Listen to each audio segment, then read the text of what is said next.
Hello, good afternoon to everyone, and welcome to the Pre-Asian Wetland Symposium 2021 webinar. And to begin our webinar, I would like to invite the president of the Ramsar Center, Japan, Dr. Shimpei Iwasaki. Professor, please. Can you hear my voice? Yes, Okay. please go ahead. Okay. So hello everyone. I'd like to welcome you to join the Pre-Asian Wetland Symposium 2021 webinar, Human Well-Being and Wetlands. My name is Shimpei Iwasaki. I have become a president of the Ramsar Center Japan since 2018. First of all, I'd like to express my sincere thanks to the organizer, Ramsar Regional Center East Asia, RRC-EA, for organizing this webinar. And before turning to today's session, let me say a few things about the AWS Asian Wetland Symposium and the impact of the COVID-19 on the wetlands using my PowerPoint slides. So now I will share with you my PowerPoint slides. So just wait a moment. Maybe now you can see my PowerPoint slide. So anyway, this webinar is the first step to provide an introductory section in preparation for the coming AWS 2021. I think most of the participants may know what the AWS is, but I'd like to emphasize the history and the roles of the AWS. The Asian Wetland Symposium has been studied since 1992. The first symposium was held at the Otsu, Kushiro, Japan.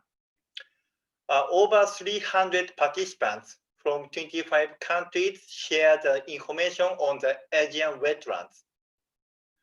At that time, the few countries joined the Ramsar Convention in Asia. Even in Japan, many Japanese people did not understand what the Ramsar Convention was. Probably it was the first international symposium held in Asia with regard to the wetland conservation and management, except the meetings among the researchers.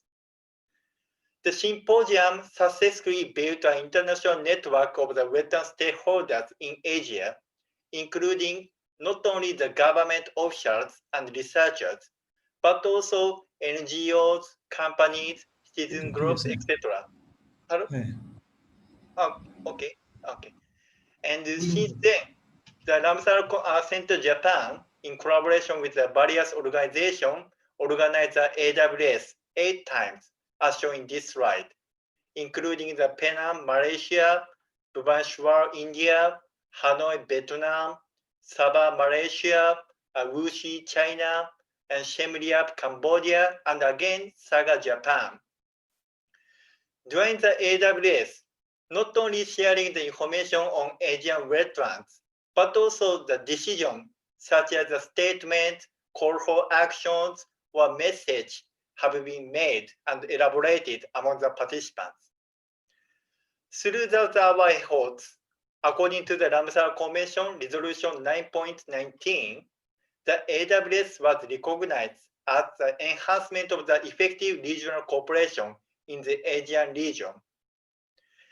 This year, the 9th Asian Wetland Symposium AWS was planned to be held in Suncheon City, Republic of Korea.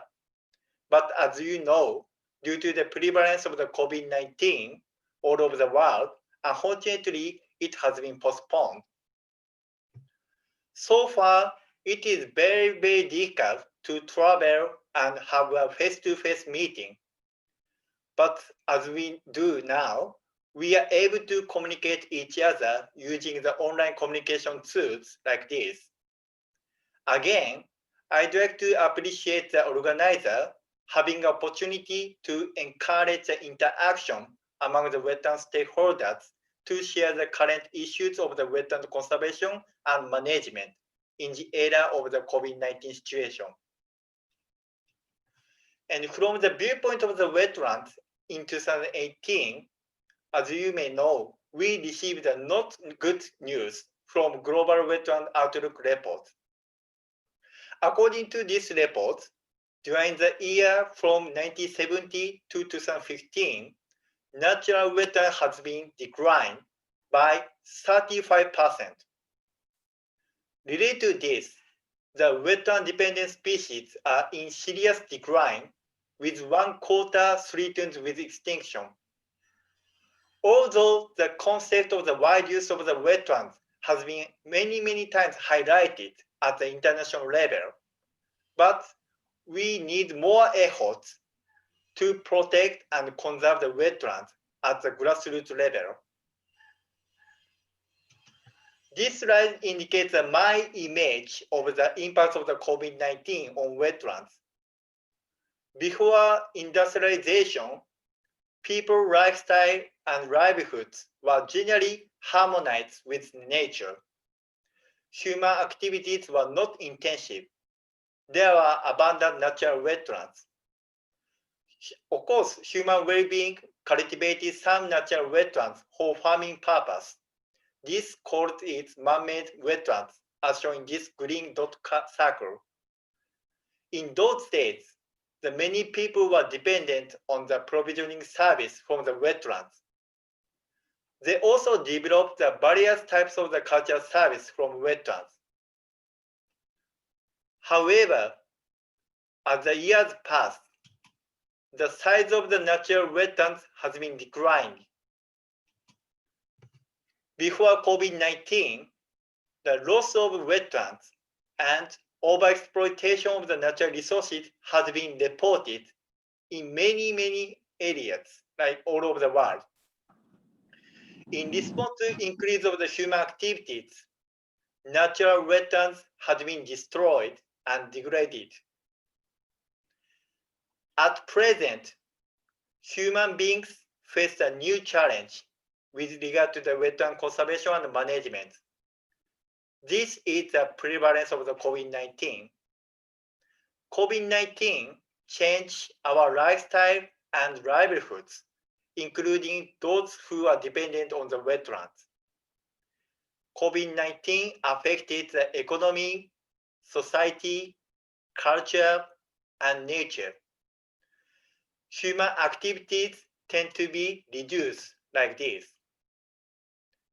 This might affect the income, natural resources, education, cultural activities, man and animal conflict, etc. So now we may have many questions regarding the impact of the COVID-19. Are there any positive cases of the wetland management from COVID-19? Or if we identify negative cases, how to cope with them? So that is a very important challenge for us. Today, we have several distinguished speakers who are very actively engaged in the wetland conservation in Asia. So through this webinar, I hope this webinar will successfully build the common understandings of the wetland conservation and management in the era of the COVID-19 situation among the participants. I also hope this webinar will develop the future visions, including the next AWS in the Suncheon City, Republic of the Korea. So I want to close my opening message. So thank you very much for listening.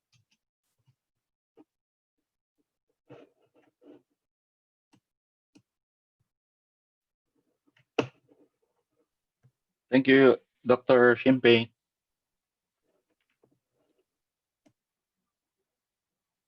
And to provide a short overview of the webinar, I would like to welcome the Executive Director of the Ramsar Regional Center East Asia, Mr. Sung-Oh. Mr. Sung, please.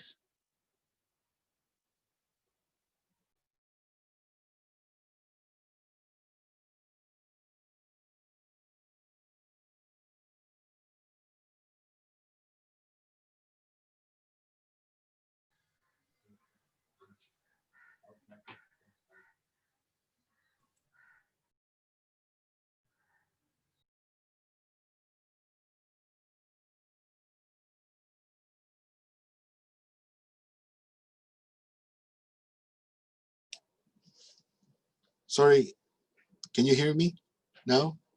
Was muted. Good afternoon, distinguished guests, speakers, and participants.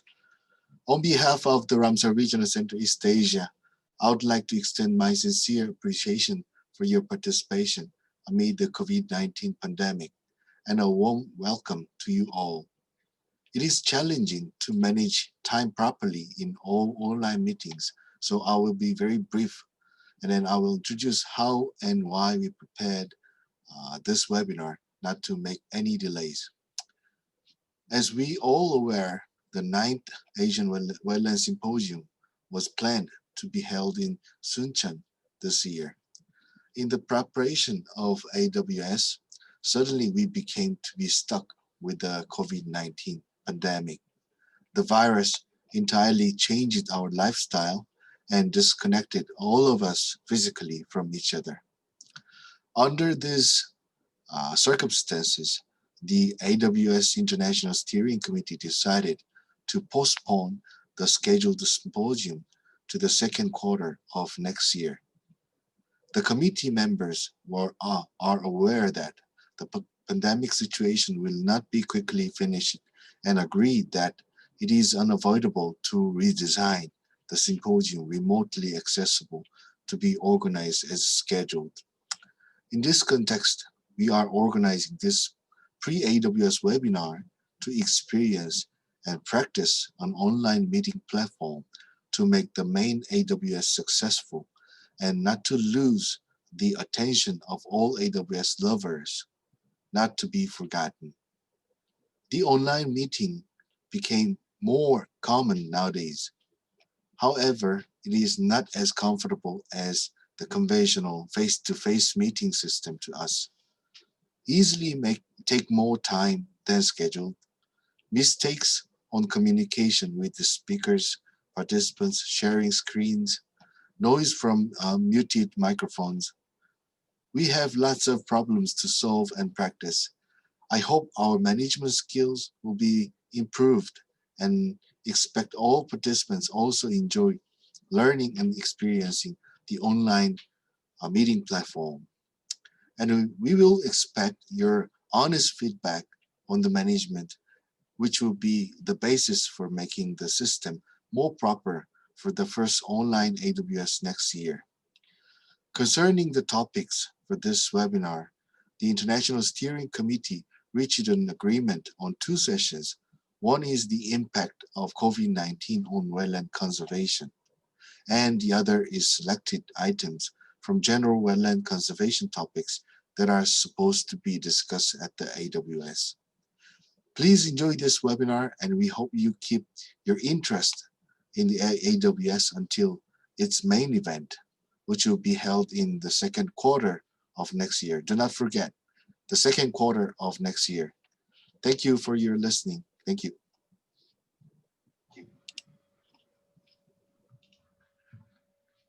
Thank you, Mr. Sa. So this is, as you said, this is a good rehearsal for us, especially that we are preparing for the bigger event next year. Quite challenging, especially with the, unconventional way of, using technologies like this kind of platform. So before we proceed to the next session, to our next session, I'd like to share with you or inform you about a few reminders.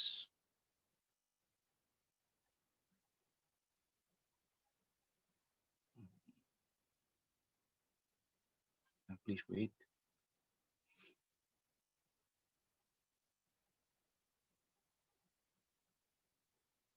Just to enumerate to you that the language of the webinar is English, and all questions can only be raised through the Zoom chat function. Participants may ask questions anytime during the webinar, and questions will only be answered during the open forum. And participants are requested to start each question with the name of the speaker or speakers being addressed so that we know, so the speakers know whom to address the question to. So now we'll begin session 1 on impacts of COVID-19 on wetlands. For our first speaker from representing East Asia, I'd like to invite the General Director of the Mongolian Ornithological Society of Mongolia, Professor Gombo Batar Sundev. Dr. Gombo, please.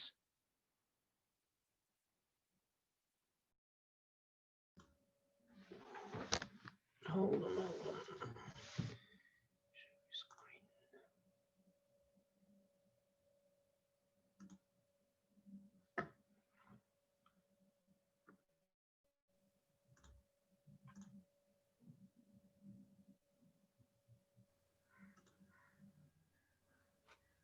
It's not audible.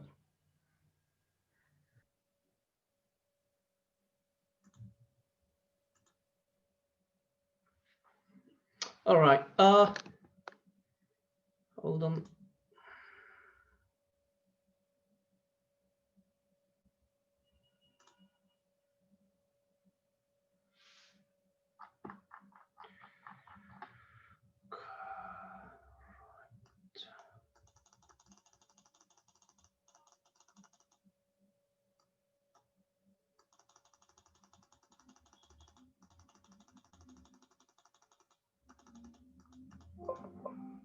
Can you hear me?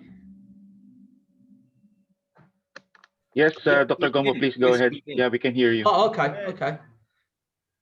Can you see the slides? Slides can be seen also, Dr. Gombo. Okay, good. Audio good. and video are okay. Okay. So, hello everyone. Thank you to all of you for joining in the meeting. Very happy to see all of you in good health, which is most important. Thank you to organizers for their hard work. I'm going to talk about some issues of the COVID for wetlands in Mongolia, but I'm afraid I cannot make any conclusion. But anyway, let's start my presentation.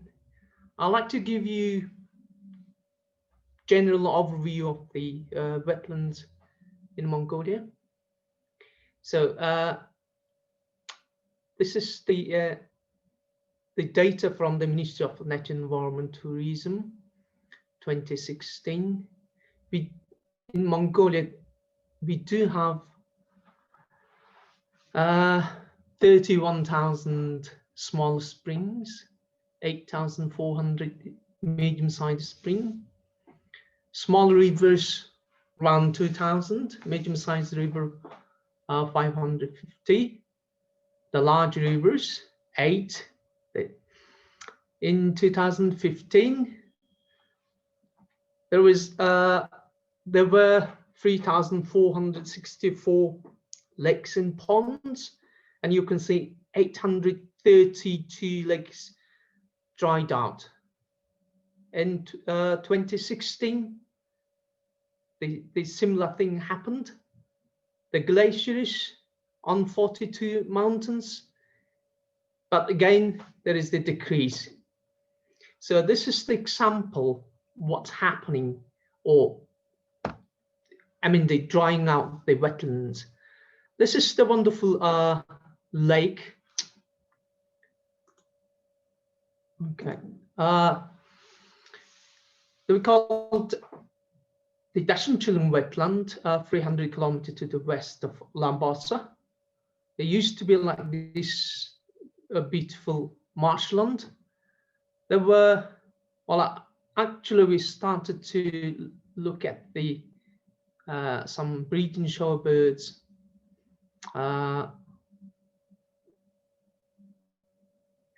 since 2006. Used to be 5 to 6 breeding pairs of Asian dog witches breed in the wetland. This is the picture of 2011. The wetland wouldn't say completely, but dried out, because this is there are several reasons to dry out the wetlands in Mongolia. Again, let's blame the global warming, climate change, and also the increase of the livestock numbers in the area. So I'd like to give you just brief introduction to Mongolian Ramsar Convention. The Mongolian government signed as part of the Ramsar Convention on 8th of April 1998.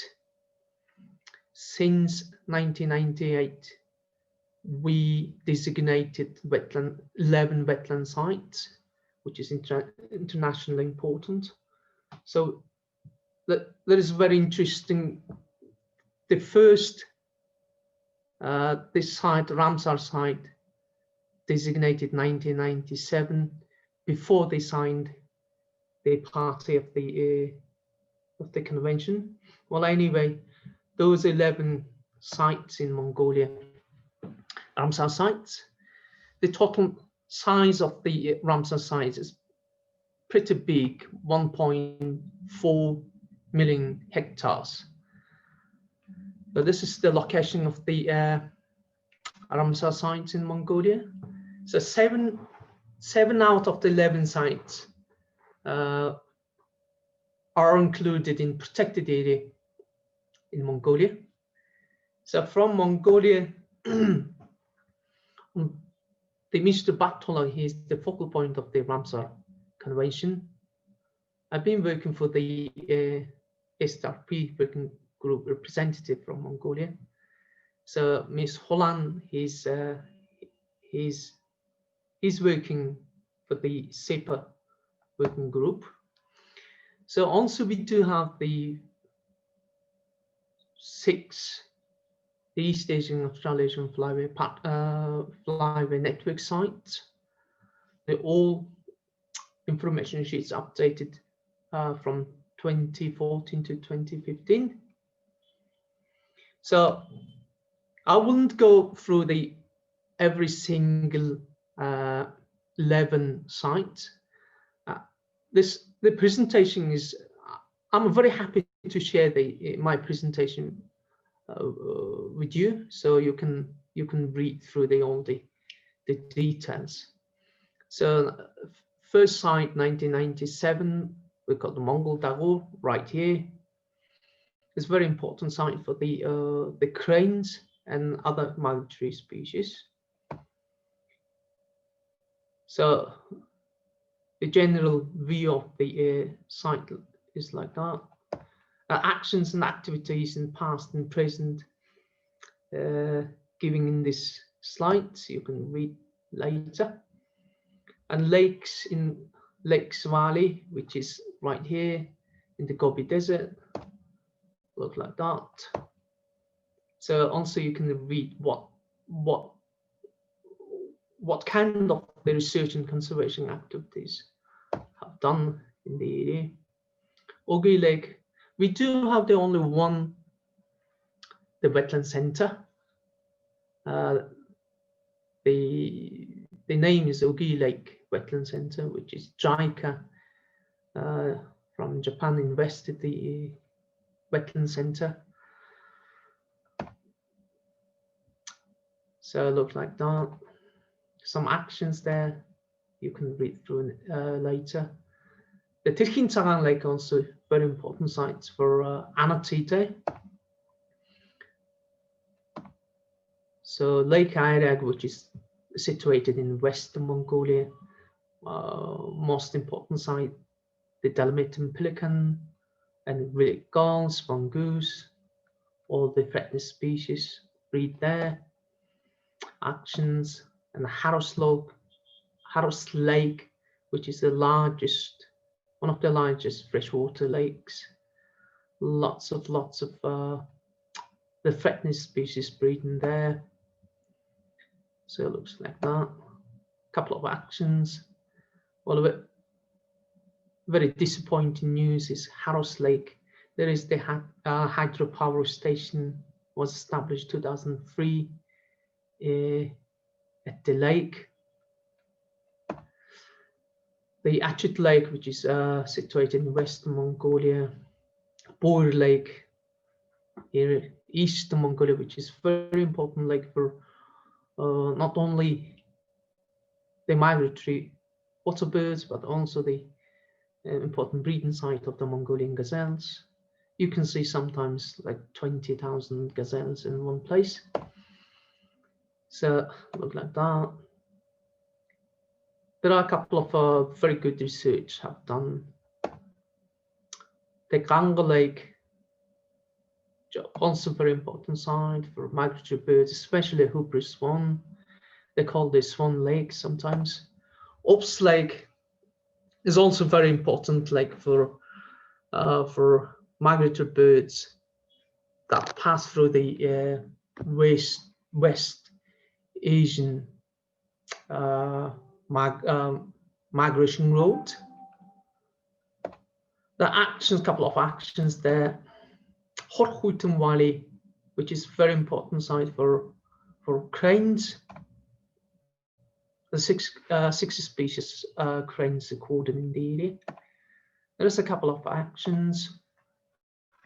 So since 2000, well, I think since 1997 and 8, the Mongolian, we haven't updated RRCs. They luckily 2016 and 2018, Ramsar Regional Center East Asia supported Mongolia project, and we updated. We send all the RRCs updates to the Secretariat. It's a bit long review process. It's still going on. Thank you to the RRC team members and boards for their support. So let's talk about a little bit COVID situation in Mongolia. So far we're doing right, very good. Zero community transmission in entire Mongolia yet. But what will happen, we really don't know. 360 confirmed cases from mostly overseas travelers, and all those people all isolated. 314 recovered, 43 hospitalized, around 3,000 people in isolation right now, no death confirmed. So if you look at the COVID impact on the economy of Mongolia, that's the different story. So you can see World Bank, Mongolian Chamber of Commerce, together with the World Bank, indicated that they run 8,000 jobs have been lost since COVID-19 outbreak in Mongolia, which is really bad. Caused by COVID, the following decrease has been occurring: inflation 3.3%, production and mining exploration industry 30%, manufacturing 16%, export almost 40%, import run 14% decrease, which is very, very bad though. So economy is not really good in Mongolia, but wetland is better. So here I would like to show activities and some threats to wetlands, compare the impacts on these threats and activities before the COVID and during the COVID. It is not necessarily always negative impacts on wetlands. Seems to me there is a positive impact. For some wetlands and the waterfalls are big people-free condition last summer in Mongolia, because there are less tourists and less local tourists. So 2015 and in later 2017, all the wetland managers in Mongolia discussed about the threats to the Ramsar sites in Mongolia. They determined following threats have been recorded for the Mongolian wetlands. So mining and extracting of mineral resources, I would say we can conclude the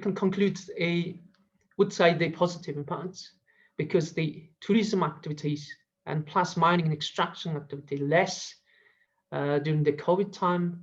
So water quality has been improved a little bit. The next one is high concentration of the livestock herds along wetlands. Well, we don't think there is impact. The impact of the threat has not been changed for COVID time. Fire outbreaks, there is no changes at all. So extensive use of the poplar and bushes in wetlands, there's no change during the COVID time. Drought, there's no change. COVID time. Hydropower station, there is no change. The logging, no change. Introduction of invasive alien species, nothing changed during the COVID time. Overgrazing, nothing changed. Oh, sorry.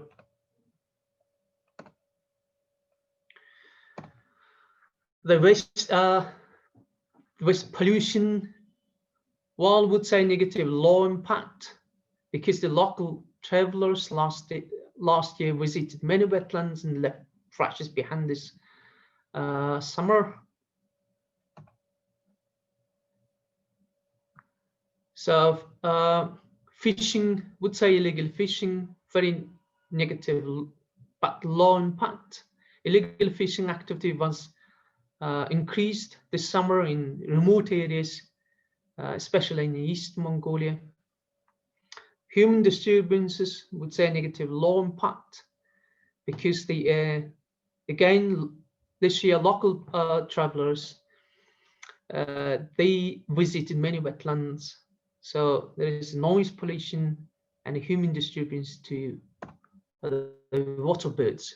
So activities, so monitoring programs. In Mongolia, each wetland site has their own biodiversity monitoring program. The COVID affects the negative and moderate impact. Some biodiversity monitoring program postponed. International cooperation is negative, moderate impact, because the only local partner organizations have conducted field surveys on wetlands with the very limited resources, because the budget for the international for the projects are from international cooperation. I mean the international organizations. No visitors for the wetland centers. We do well. Our centers. We do have only one wetland center. This small wetland center owns some income from the tourist activities, but this year no tourists from the overseas. So very negative, high impact, because the wetland center financially suffered. The capacity building in SEPA, Ministry of Natural Environment and other institutions organize many different trainings for the capacity building in SEPA activities, like World Wetland Day, World Migratory Bird Day, all this stuff. We assessed the COVID effect was the negative moderate impact. Only few online trainings happened in Mongolia. Conservation, our assessment did the negative moderate impact. None of those activities was organized during the COVID time. I mean the face-to-face meetings. The Mongolian government, the wetland policy, the Mongolian government adopt all policy regulations of wetland conservation. Possibly, we don't know, possibly negative law impact. The government adopted few new regulations, but not related to the wetlands, mostly COVID situation in general. So we would say no considerable impact of the COVID on wetlands and wetland activities in Mongolia recorded. Because there is a couple of reasons. First reason is public or community transmission of the pandemic hasn't been recorded in entire Mongolia so far, which is good. The local nomads and most citizens in Mongolia, they do not rely heavily on wetland resources like fisheries, aquatic products, water fowls and stuff like that, which is good. Good for the wetland. The well-organized prevention program for the pandemic was initiated Mongolian government. That's why we do not have a public community transmission entire the country. Most online program training were successfully organized, mostly online. Local institutions have been independently conducted monitoring and conservation activities of wetlands in very limited resources. So again, it's very difficult to conclude the level of the COVID impacts on wetlands in Mongolia, wetlands and wetland activities in Mongolia. But this is the very, very general recommendation. But personal level, friends, be healthy, less stress. Please remember, the pandemic is not forever process. I think it will finish very soon. Everything will be normal sooner. This is the time to develop yourself. Online trainings, capacity buildings are important to develop yourself and your friends. Probably institutional levels. Develop better proposal and then establish online networking with others for future actions for wetland conservation. Try to continue monitoring conservation activities of wetlands. Well, I would say in local scale or local level. Well, it depends on how severe pandemic in your country. The Mongolia case is more or less, would say more or less okay. So we can conduct the monitoring and conservation activities in summertime. Finger crossed. Research and conservation grants shall be focused on the proposal with the policy and separate themes rather than field works and field actions. Take care of your colleagues. Some information package and online activity to avoid feeling isolated shall be distributed. Develop own institutional plan of homeworking with well-taught catch-ups and communications. So this is the very, very general or simple recommendations I can give you. Thank you for your attention. Thank you very much, Dr. Gombo. You're welcome. Yeah, very informative and comprehensive PowerPoint that we have seen that Mongolia has done a good job in controlling the spread of COVID-19 through the government's efforts. But not sure also if weather is a factor. You know that it's very cold there. And from Mongolia's experience, it is noticeable that really there's trade-off between the environment and economy. So we've learned a lot from your presentation. Dr. Gombo, we will get back to you later for during the open forum if there will be questions. Yeah. Okay. So for now, thank you very much, Dr. Gombo. For now, we'd like to invite Mr. Boversak, the manager of BirdLife International Cambodia Program. Mr. Bo, please.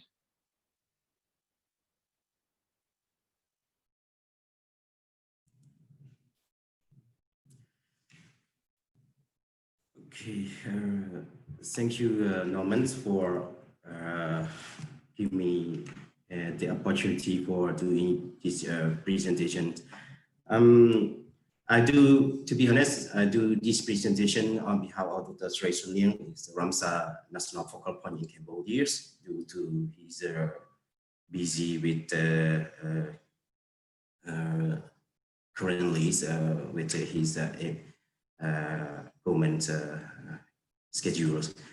So a little bit different from the different previous speakers. My presentation is more or less to site specific than the overall impact of COVID-19 on the wetland in the whole country. So before we go to site, I'm going to present. Let me take this opportunity to share the current COVID situation in Cambodia. Total case that found so far, I mean, yesterday we found 300 cases. 288 cases was recovered and noted. And we have one accidental case happened on the 3rd of November, which is really a concern to the Phnom Penh, the people living in Phnom Penh right now. This accidental case, when leave our Prime Minister in isolate. So the school in Phnom Penh was closed because of this accidental on the 3rd of November. The same as the other countries, the international travel was blocked, which is impact on the ecotourism sectors. 100 of garment factories were closed. Restaurant and recreation place in the past, we closed one time, and right now government has to close again, which is leaves people and job no less income as well. The border with our neighbor countries not open yet. So, and our neighbor country also send our migrated worker back home as well.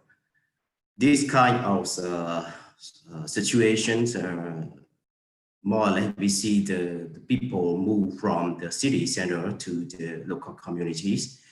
See the number of the local communities increasing, include the area where we are working.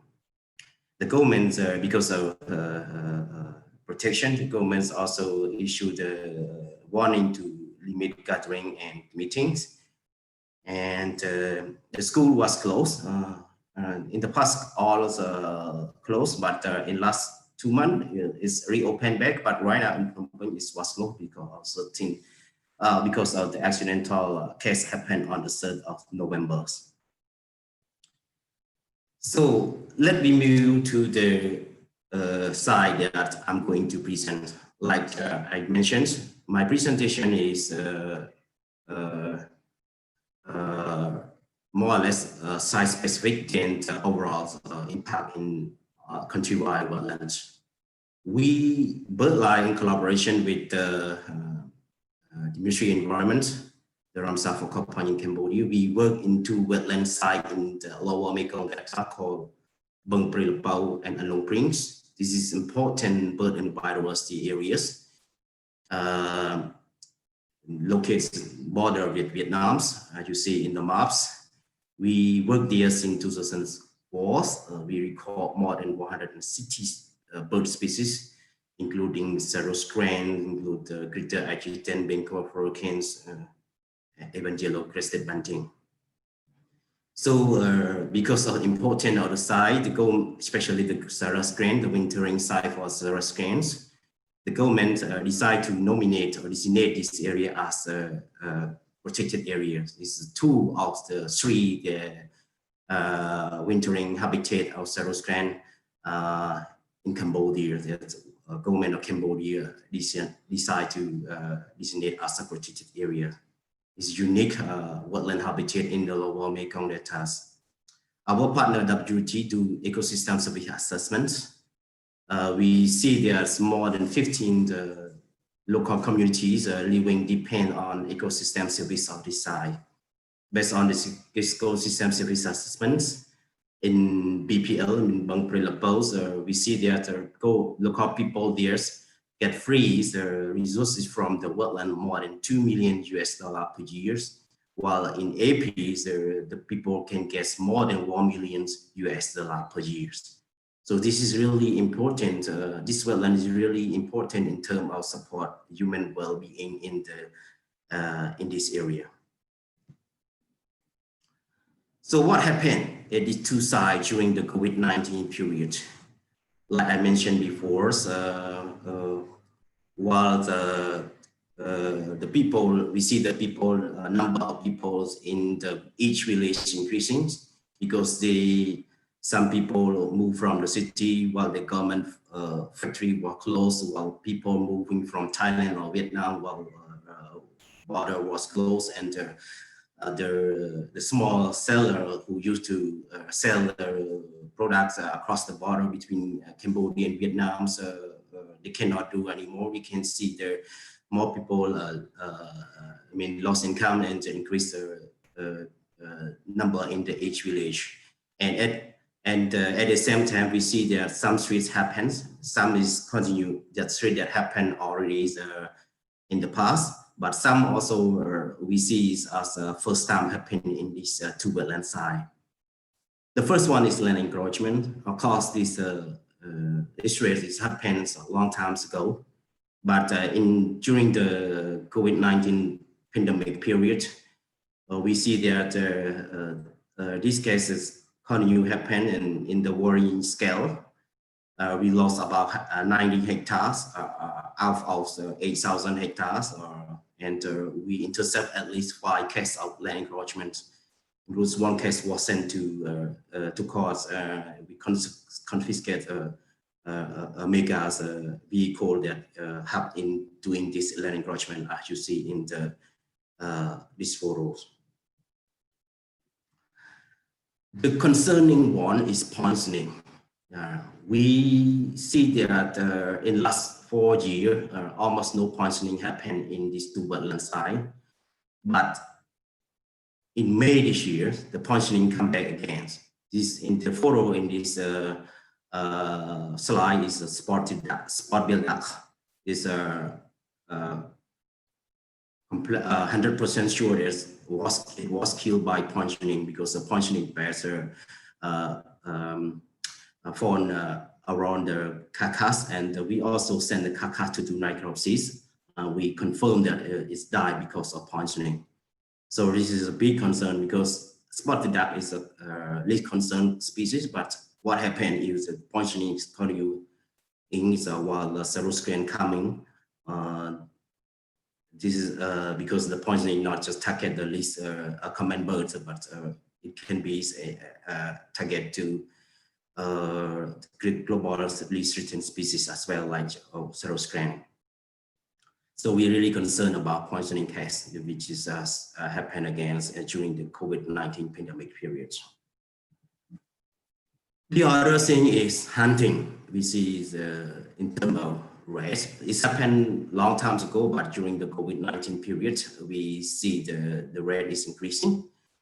The one important remark notable during this period is BPL, Bang Pre Lapos, we first time record the colony of the Asian open bill. We found more than 2,000 nests in the former core zone of these wetlands. After we do press release, and 1 week later, the street is come up. The guys from the surrounding communities come to collect the age, and our rangers is intercept. And this is something that force us to, especially the ranger, to do a patrol even in night time. And the other threat is forest fires, burning. I mean, forest burning. It's happened in the past, but we see the rate is also increased during this period. We think that because of more people access the areas and some people burning because they want to catch wildlife in this area. Really important for catching the wild rat, for eat and also sell to our neighbor country.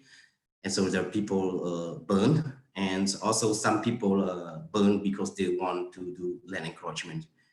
This is also a concern to us as well, because the rangers don't have skill to address forest burning, and we don't have equipment for address this threat as well. The same as the other, the schools in the surrounding areas was closed. This is a impact on our educational activity, because in that area we collaborate with provincial education departments to do school, what we call integrate the topic related to green environment in the school curriculum, but suddenly we call school closed. Its impact on our activity. But more or less, we see that while the school closed, kids move to families, move to live with families, or stays more outside with families, while family don't have jobs, it's much more pressure on the families. And we also see there are other unsustainable use of natural resource activities happen in the site, like illegal fishing, grazing, more people access the site. This create more disturbance. During the pandemic periods in AP, in Along Range, where we set up the ecotourism for more than 5 years, and the community start generate some income from community-based ecotourism service. But we decide to close. Our partner WWT who provide support to this activity decide to close this, and this makes a local community lost income, and we also, WT also face a challenge how to maintain the cost to ensure that while pandemic finish, this service still maintained. So, what action have been taken to address this threat? We cannot gathering, we do some education awareness raising through posters, through what we call mobile broadcasting. We record a message in the speaker and move across the village to inform about role and regulation of protected areas and the ecosystem service, sustainable use, and important of the wetlands. Of course, we still continue to law enforcement, even increase the scale of law enforcement, because we see we found the nesting area of Asian open bill, and we've also intercept the nest egg collection. So our rangers even to patrol at night.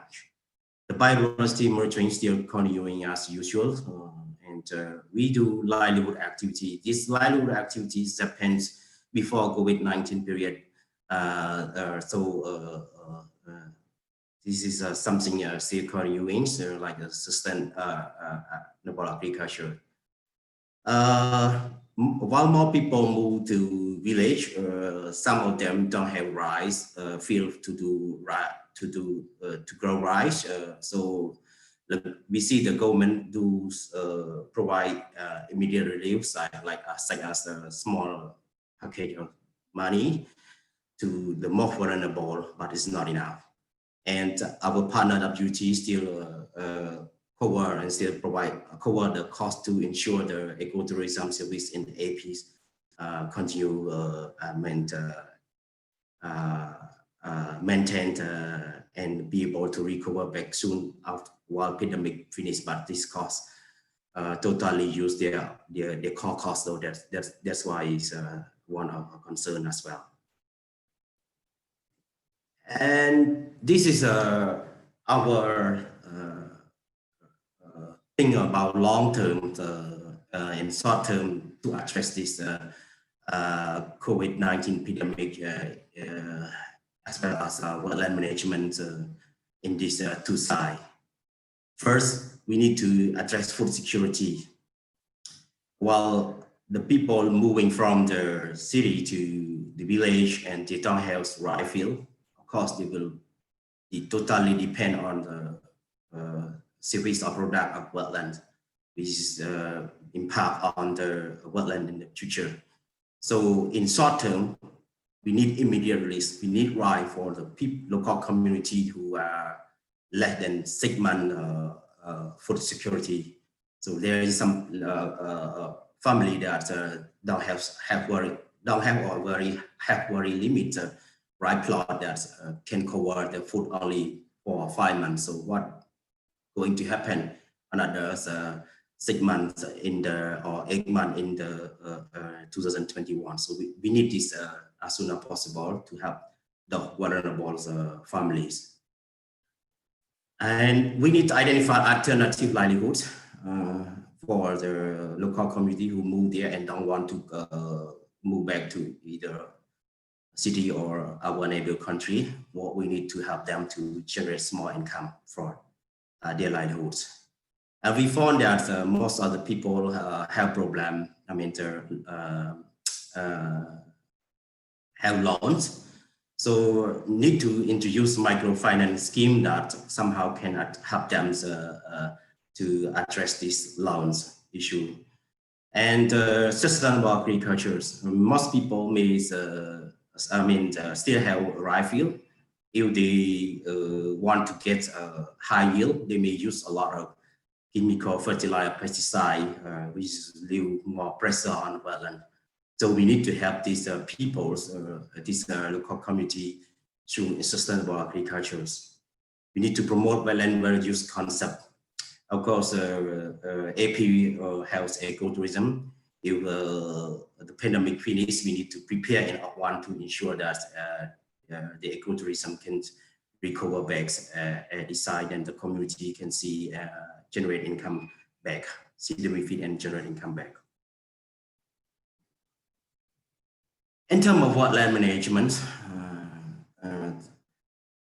we need to develop and implement management zone plan for protected areas, especially BPL, because more or less people will use their rice field, and maybe we need to zoning as sustainable use zone and ensure that conservation areas be part of a conservation zone or core zone. So this need to speed up and then implement in long term. This can help to minimize the conflict between the wetland management team and the local community. And we need to think about more broader than just protected areas, like the case like AP. The site is only 217 hectares. We need to think about, and the outside area is a rice field, is a residential area. We need to think about landscape level management plan that can motivate local communities or the other stakeholders to participate in manage this wetland landscape in the sustainable ways. Of course, continue education awareness raising, start from the kids who may change the behaviors toward the wetland in the future. And the last one is, we think is should support local community to establish either community protected area or community fisheries. Somehow build their ownership and encourage them to participate in wetland management. Okay, thank you for listening. I'm happy to answer questions you have. Thank you, Mr. Bo. Based on your presentation, Cambodia is also doing a good job in managing COVID-19 with about 300 cases. Uh, but due to the pandemic, also it appears that there may be some pressure for people to resort to illegal activities because of the loss of livelihood. No, so somehow pandemic has intensified human-induced threats to wetlands. So to, to the already existing threats. So now given the current time, we'd like to invite the attendees if you have some questions to the speakers, please send your questions through chat. So we can entertain two questions given the time, given time constraints. So please, uh, the floor is open now for questions, or maybe you can also share some of your thoughts regarding the two presentations.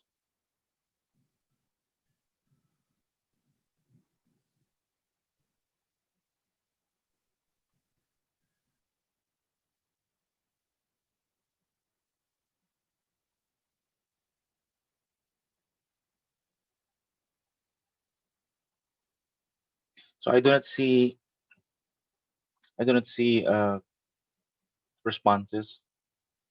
There's one question to Mr. Bo.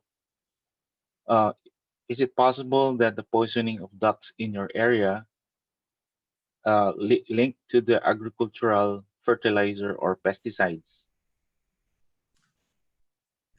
Yes, the poisoning is for sure is the pesticide. We confirm that pesticide is carbon fullerate. Is one of pesticide. So, and this is not indirect, this is direct.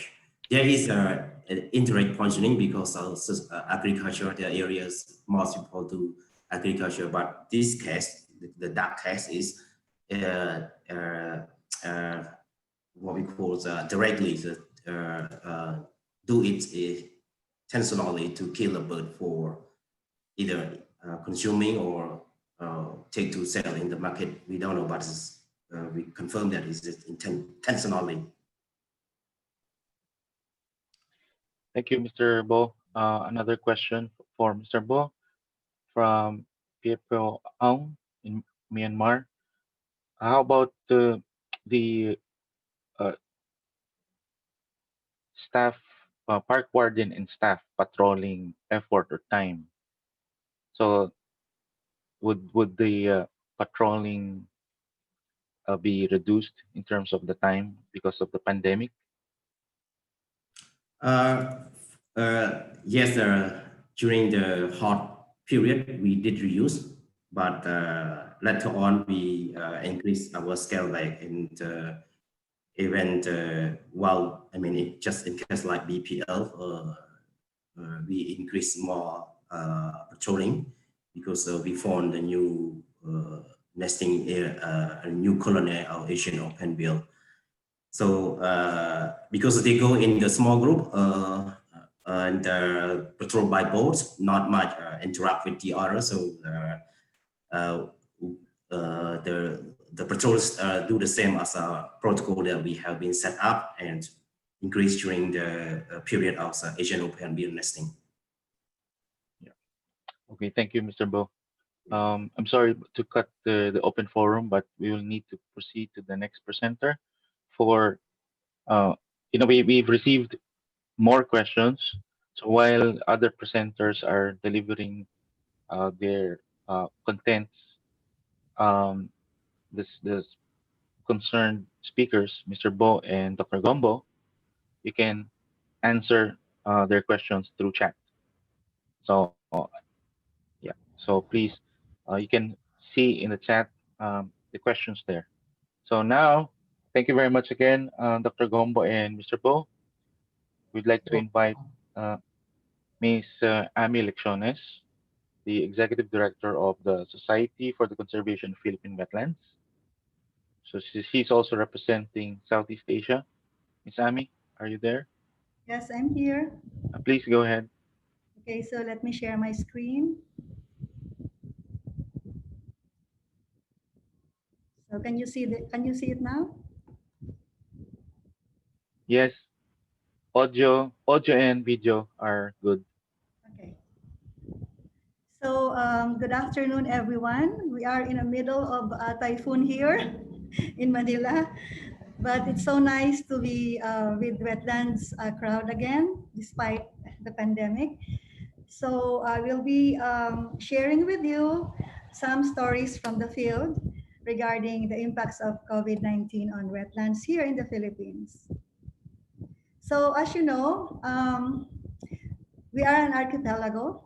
So we have rich and extensive marine and coastal wetlands having more than 7,107 islands. Hopefully some will not disappear when we have sea level rise. And according to the ongoing inventory of inland wetlands, we have about 280 lakes, marshes, swamps, peatlands, etc., and around 2,500 rivers and river systems.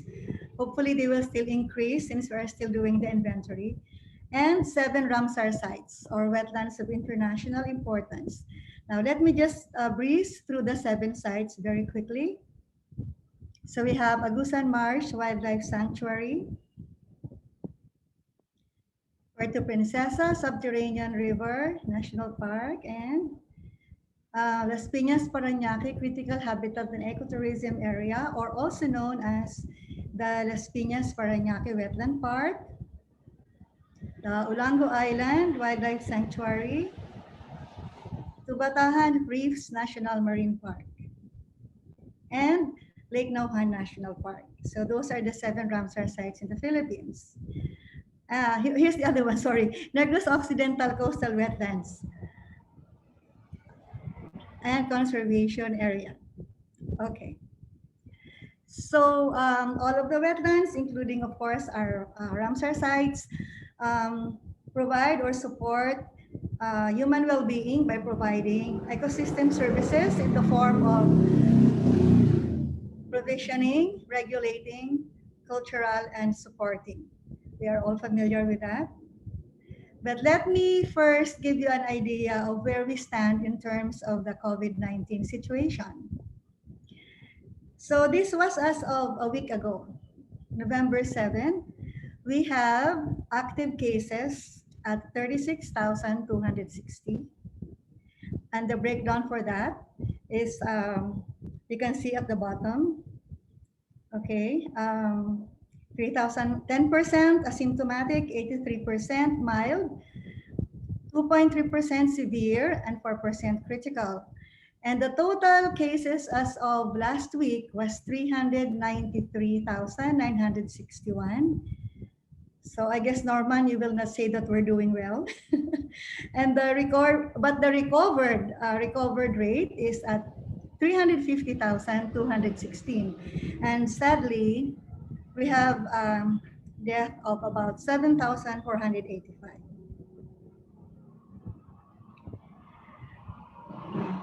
And right now, we are still in various stages of quarantine.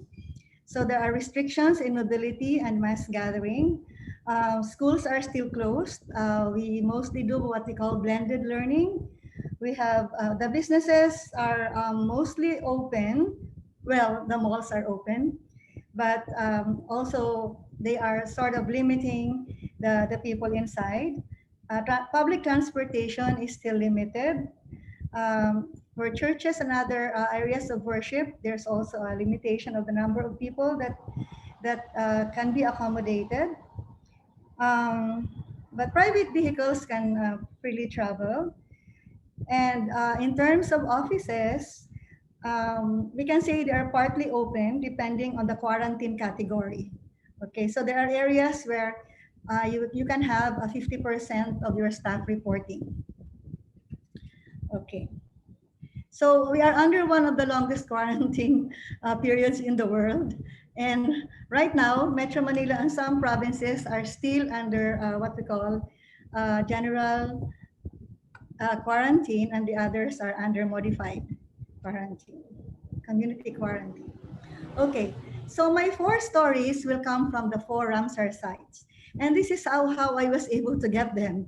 I sent out 2 questions, some sort of a survey to these Ramsar sites. And happily, I was able to get good inputs from 4 sites. So these are stories from the field that I would like to share with you. Okay, so we start with Agusan Marsh Wildlife Sanctuary. And for this, my resource person here is the Protected Area Superintendent, Miss Emily Tedes, who provided me with all of the data.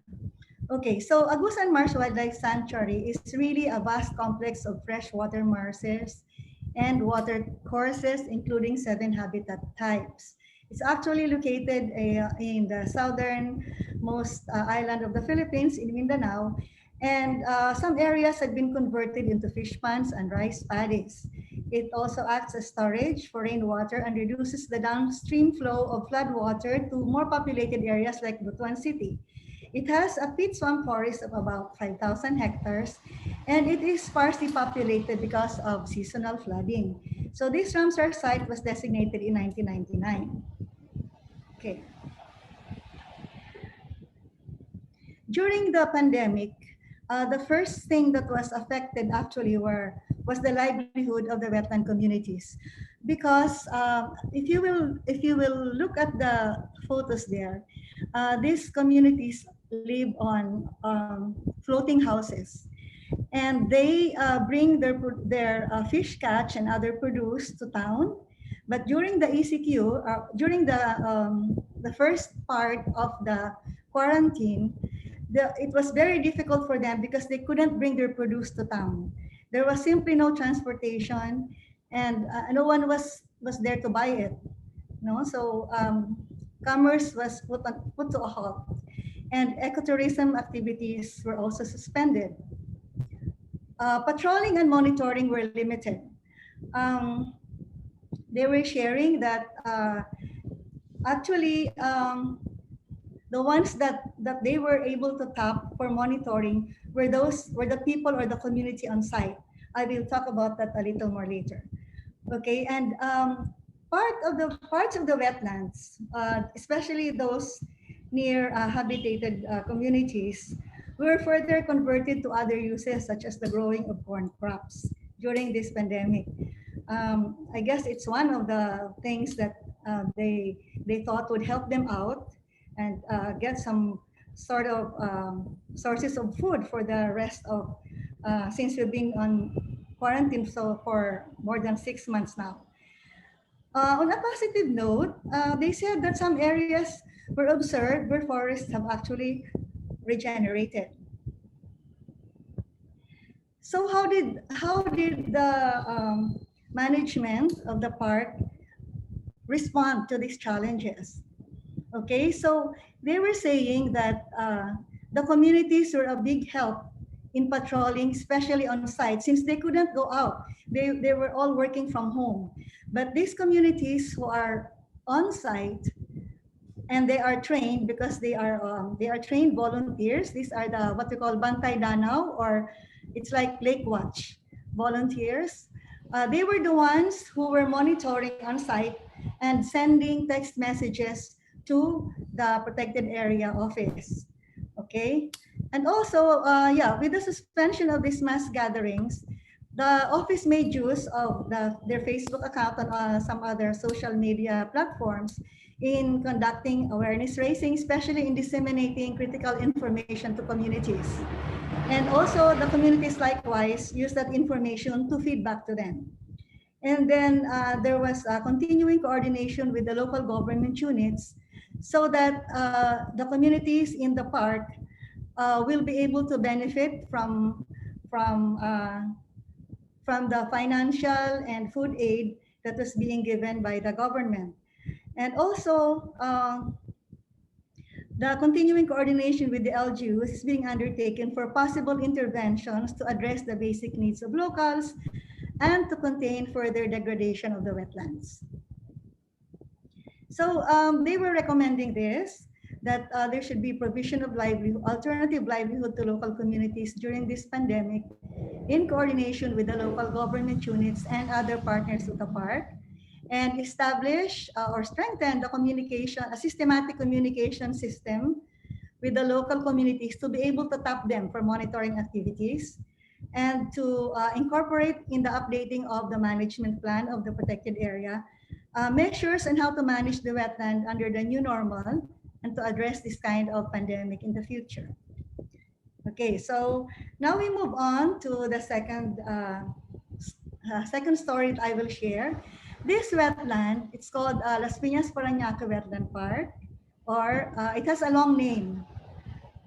Las Piñas, Parañaque, Costa, critical habitat, it's quite long. So we just settle with this. It is a coastal wetland in Manila Bay. So it is smack right in the middle of the capital of the Philippines.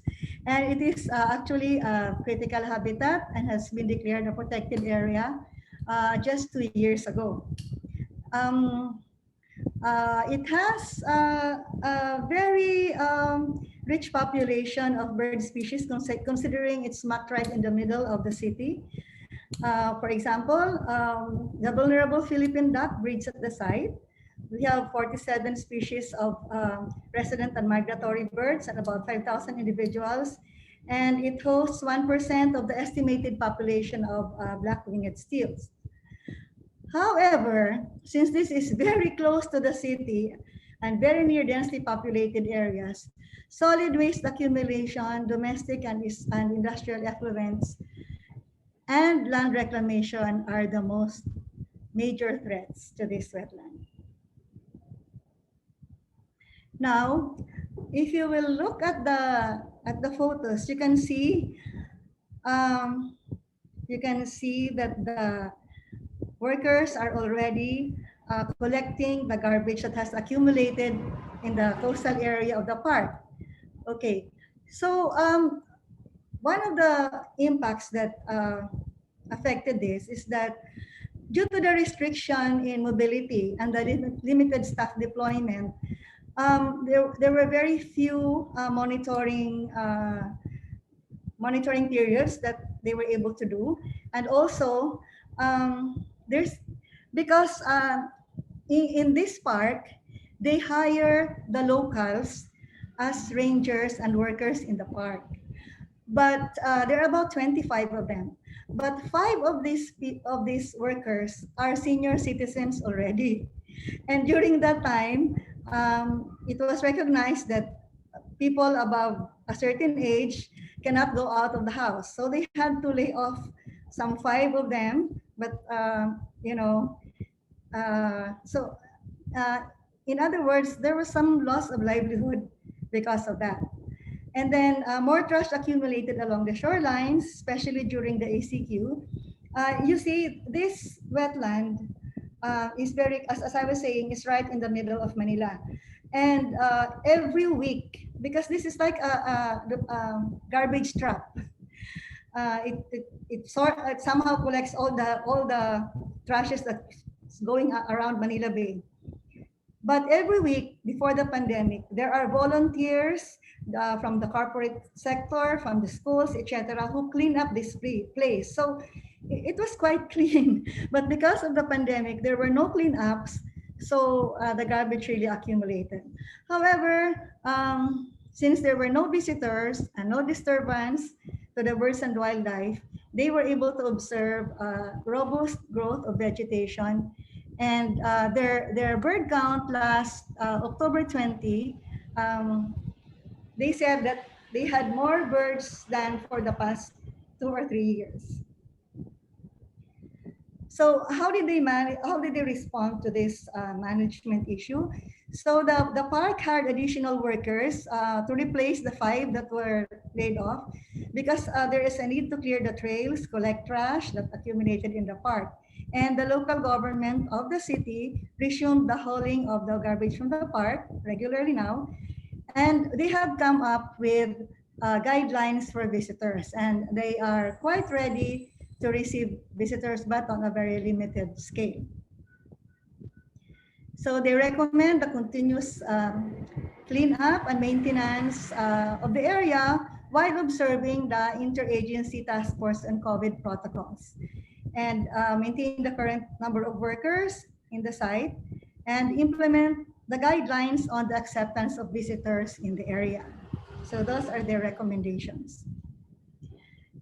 Our third story will come from the Olango Island Wildlife Sanctuary. This is also a mangrove area, an intertidal sand flats with seagrass beds, coral reefs, and islands. This is located in the province of Cebu in central Philippines, and is one of the most important areas in the country for significant numbers of migratory birds, providing habitat for staging, wintering, roosting, and feeding. And I would like to say that the inhabitants here are really quite dependent on the coastal resources. The same with the previous two cases. There was a big slump in the vital visitor revenue because the park was closed. Up to now, it's still closed, and the community members lost or experienced reduced income because there are no visitors, and there were, of course, when there are no visitors, so a lot of them have no livelihood.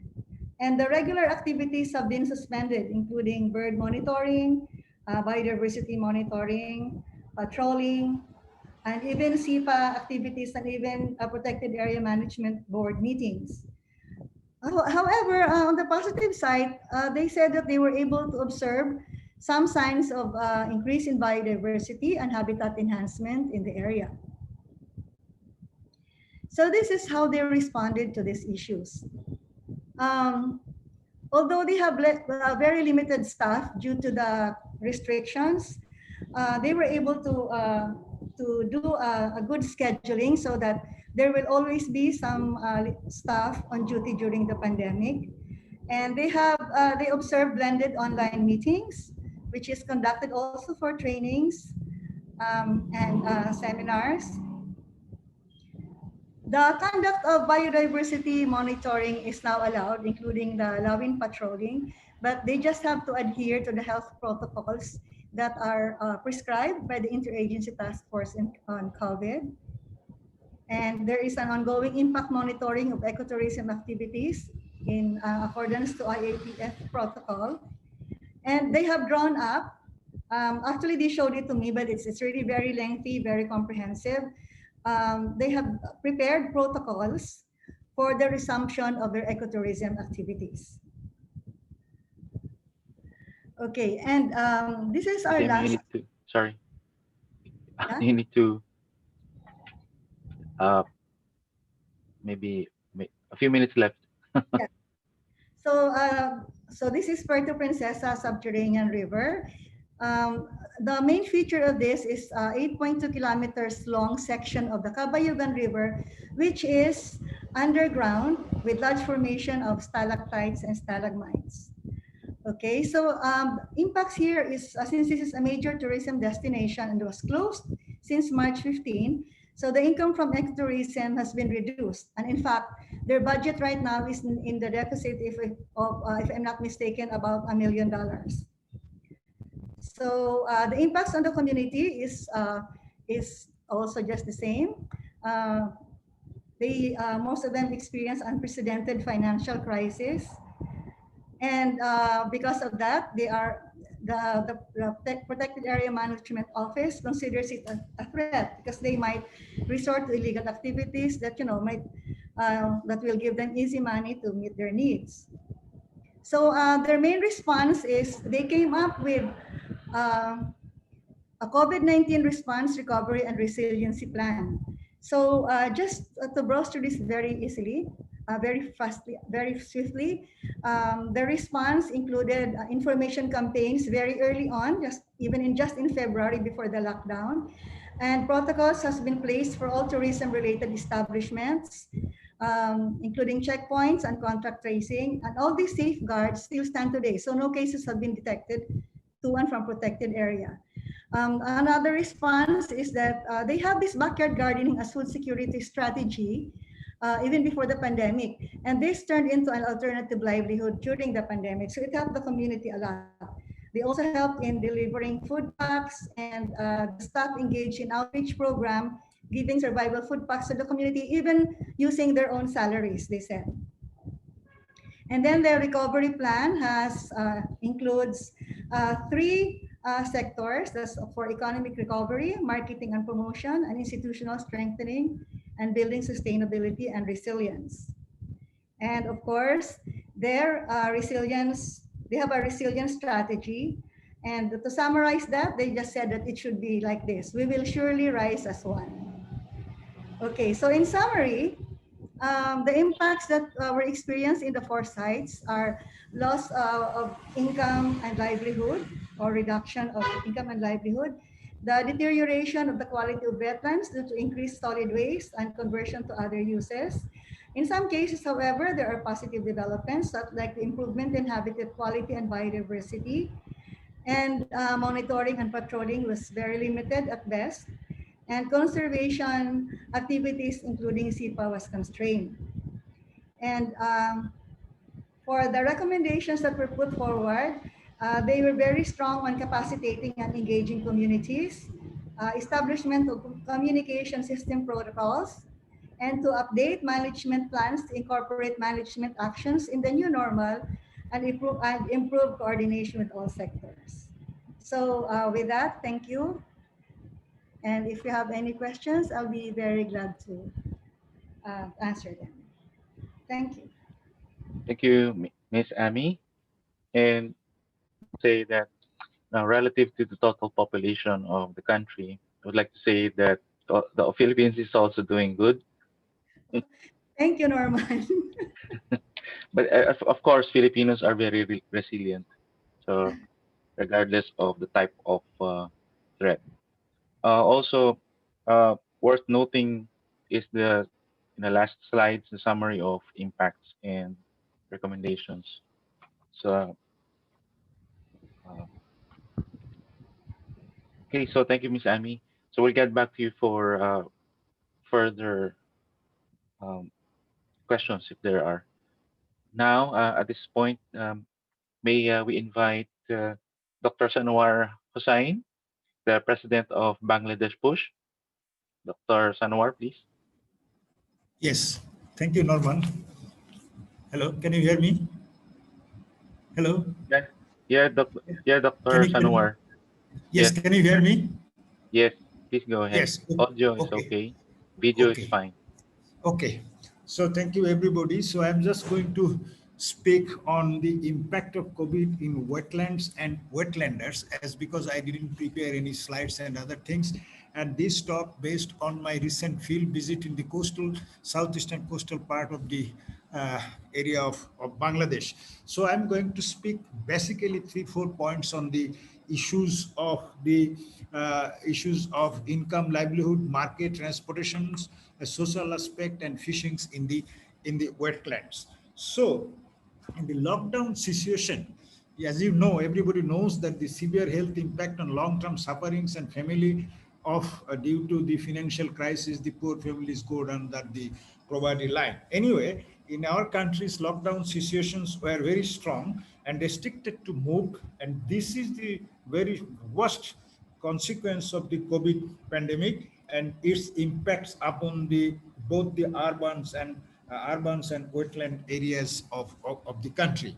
So you see, it has an impact on aquaculture during the lockdown situations, and especially export-oriented species like crabs, shrimps, as because all the transportations and exports were not possible, possible those times. Apart from the other, due to the higher market price, the carps and shrimp, locals were not interested in purchasing the item. As a result, it is die in the farms, and many fish die without feed.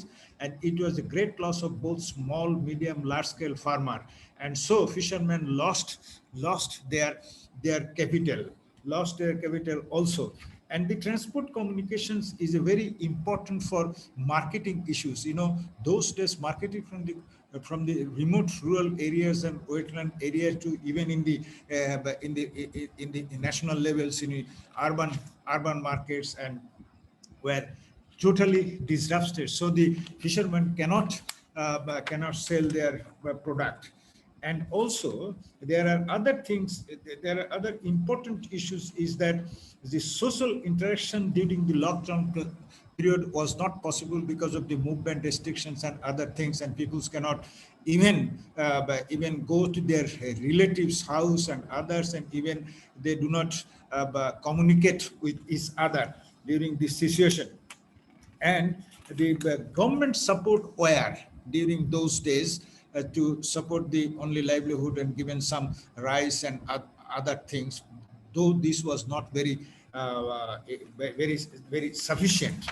And you see, income insecurities of the fishermen's fishermen is everywhere, because the fishermen suffer while they fish.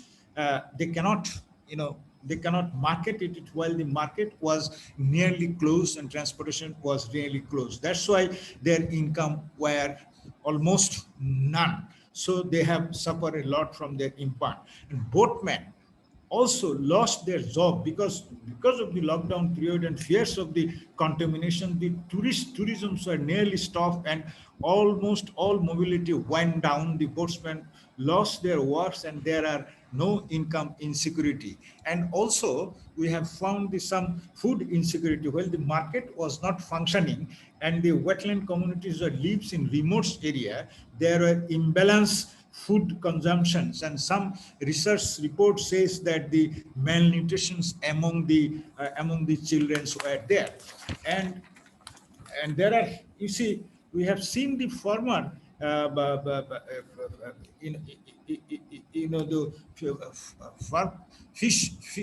fishermen, they even cannot even sell their product nearby the market, even due to the lack of transportations and communications and and also the farmer trying to improve their after the relaxations of the lockdown situations. The gradually the community at urban community started some income generating activities in a limited scale, and the presently, after the 7-8 months, the presently has changed. The wetland community takes all the initiative to involves in livelihood activities as and where possible. So the economic activities and livelihood economic activities in the countries and the local area has again is resumed, though the COVID situation has still ongoing. In spite of that, for lives and livelihood support, peoples are back into their normal life. So though they are sometimes trying to maintain the medical guidelines, but not always in the rural areas. So this is the situations in COVID impact in the incomes, livelihood, and the social market, transport, communication. Regarding the tourism, mostly the southern part of the Cox's Bazar area is a tourist place. The tourisms were totally stopped. Those where lives and livelihoods depends on the tourist, they were really suffered from their income. Now this tourism has also started in that area. As a result, those who are involved in the tourism, they have come back, and they are just start their income from the tourism. And also the communications with the urban to rural to urban area in Bangladesh now become normal because of the air, the road and riverine transportation has become normal in spite of that fear of COVID. So this way, people's now trying back to the normal work. And initial stage, it was really afraid of the COVID. Now people's trying to have their what it is called the in spite of all this fairness, they are for their as we have national level, we have reported that more than 20 million people were were from middle class to lower income, they down to the lower income groups. As a result, many people in the urban areas also losing their job from the mainly the private sectors, and they go back to the rural areas and trying to do some incomes in the rural areas. Say for example, agriculture, horticulture, and the other small trades they have started. So the impact of COVID in wetlands area, and apart from the wetlands area, this is really impacted on lives, livelihood, health and food, social, everywhere almost. So this way I should say that there are some good impact also on this what it is called the COVID as a result. And we have seen that the nature has got temporary and short positive impact of nature, and it was very temporary and for short period only during the lockdown period. We have a lockdown period long time, and there are some positive impacts on the COVID as there are reports. Many species have been revised their left locations. In mid-March, a large number of dolphin, say 25 to 20, were spotted near the Cox's Beach area, and there were pink dolphin, and they were flying. This is a newspaper report. And fish diversity has increased. There are lockdown in the last breeding seasons of many fisheries, while the number of buyers were less, the fishers were not fishing in the lakes mostly. It was found that the abilities of the fisher is more in rural market comparing to the last year. So this is my this is my my almost, I should say, in a way that peoples are now coming already back to their normal life and back to their normal economic activities. As a result, they are now, but not all those who lost the job, they are trying to find out the alternative livelihood support. So in the wetlands areas, those who are totally dependent on the wetlands, they are still trying to cover their support by fishings and so other activities like tourism activities, and also to agriculture activities also there. So the challenging situations in the fishermen, particularly those who are wetlands community, they are initiated to involve in livelihood activities as and where possible. So thank you very much. I'm just my short presentation. Thank you very much, Professor Sanowar. Yeah, it's good to note the your beginning statement when you said that about that the lockdown affected both urban and rural areas uh, significantly. And actually, according to the Collins English Dictionary, it shows lockdown as the word of the year. It's their word of Yes. the year now. Collins Dictionary Okay. chose lockdown as the word Okay. of the year. Also Lockdown. noted, Yeah, in based on your statements, we have also noted the movement of Yes. urban rural movement, of people after losing jobs, and the effect. But uh, also, still need to wait for clearer impacts of wetlands in Bangladesh, especially when more people from the urban environment, urban areas have moved to rural areas to find alternative means of livelihood. So thank you very much, Dr. Sanwar, and we'll open the floor for some questions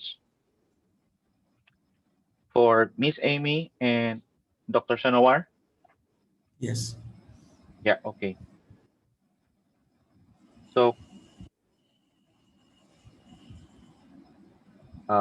there's one question from Nurasmil of Malaysia addressed to Miss Amy. Uh, Question is, so it's also in the chat. I'll read it out loud. Does the wetland sites or Ramsar sites, uh, please wait. So does the wetland sites or Ramsar sites, have they done any modified or new SIPA approaches to adapt under this new normal? That's the first question. And second, I'm interested to know the participation of your target audience, participants towards these new normal approaches, whether they are supportive of it or if uh, they prefer to have SIPA activities as have been done before, uh, in person or physically. So that's for Miss Amy. Miss Amy, you can respond to the question, please. Okay, so thank you for the question. In terms of new approaches to adapt under this new normal, from what I know, all the four sites that I shared. Okay, okay, just a minute. Okay, so from the four sites that I shared, all of them are already crafting protocols for accepting visitors. And I think for the Las Piñas Parañaque Wetland Park, they will be already accepting only groups of three groups of 10 at a time in the park. So it varies actually from park to park, but they are all crafting guidelines according to that is of course consistent with the protocols that is being issued by the national body, the Interagency Task Force on COVID. In terms of participation of target audience, um, right now, since even schools are closed, it's very difficult to conduct SIPA activities except online webinars, and even the training that we will have next week. We will have training on protected area management planning, and for the rangers next week, they're all going to be online. So it's still very difficult to schedule face-to-face gatherings since there are still a lot of limitations as far as mass gatherings are concerned.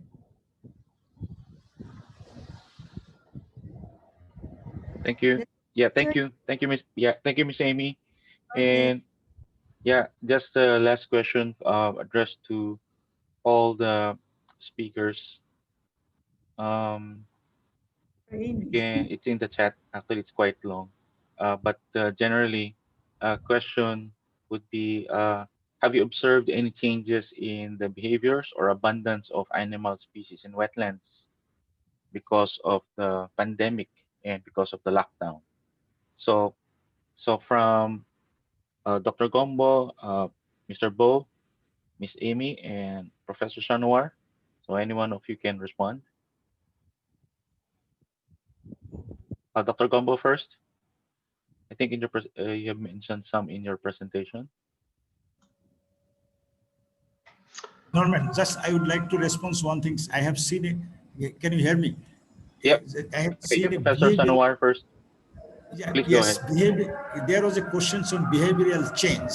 Yes, a little behavioral change was there at the beginning of COVID.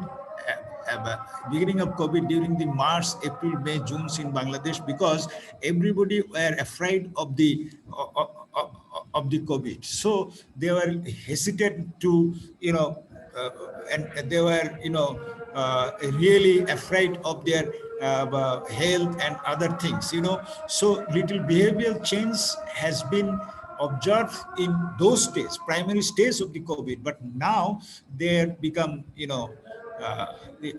the normal situation, because they think that the COVID is there, so we'll have to live with the COVID. That's why they have taken this as a what it is called, as a challenge, as because you see the lives and livelihood of the most of the peoples were, were really hampered. So now a little behavioral change have been observed. Yeah. Thank you. Oh, thank you. Thank you, Professor. Thank you, Professor. How about from the other speakers? Mr. Bo. Yeah. Yeah.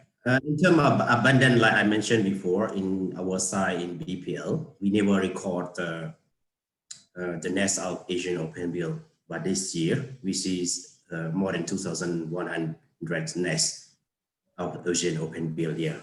We cannot say it's because of COVID-19, but this happened during this period is what I can share. Thank you. Yeah, thank you, Mr. Bo. Dr. Gombo.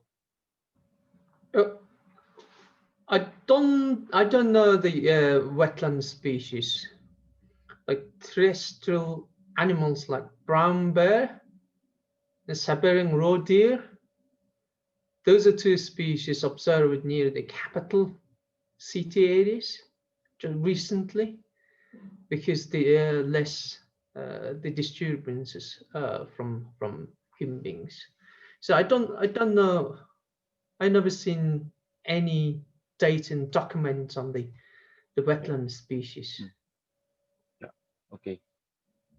So less disturbance in urban areas. So, but maybe also may not be directly correlated with the pandemic yet, no? But it's an observation. Yeah. Thank Yes. you, Dr. Gombo. Yeah. And Miss Amy, do you want to add something?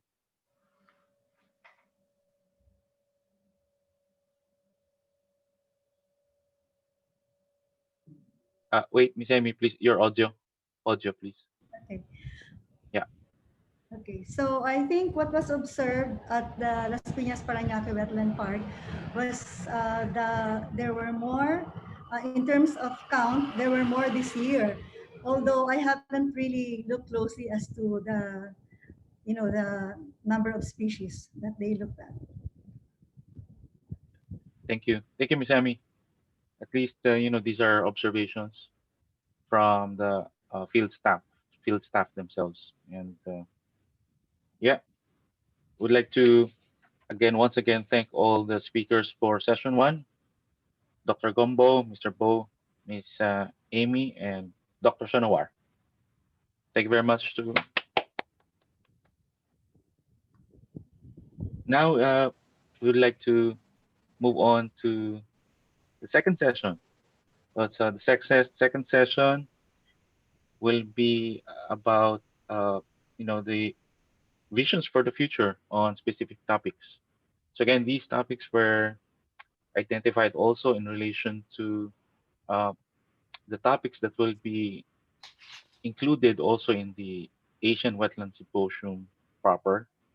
So we will begin with the first panelist would be Miss Christine Prieto. She's a director, board of directors of Hunter Wetland Center, Australia, and also the Ramsar NGO SIPA Focal Point of Australia. Miss Christine, please. You may begin your presentation now. Thank you, Norman. I do not have a screen to share. You only have me listening to me because I have no PowerPoint.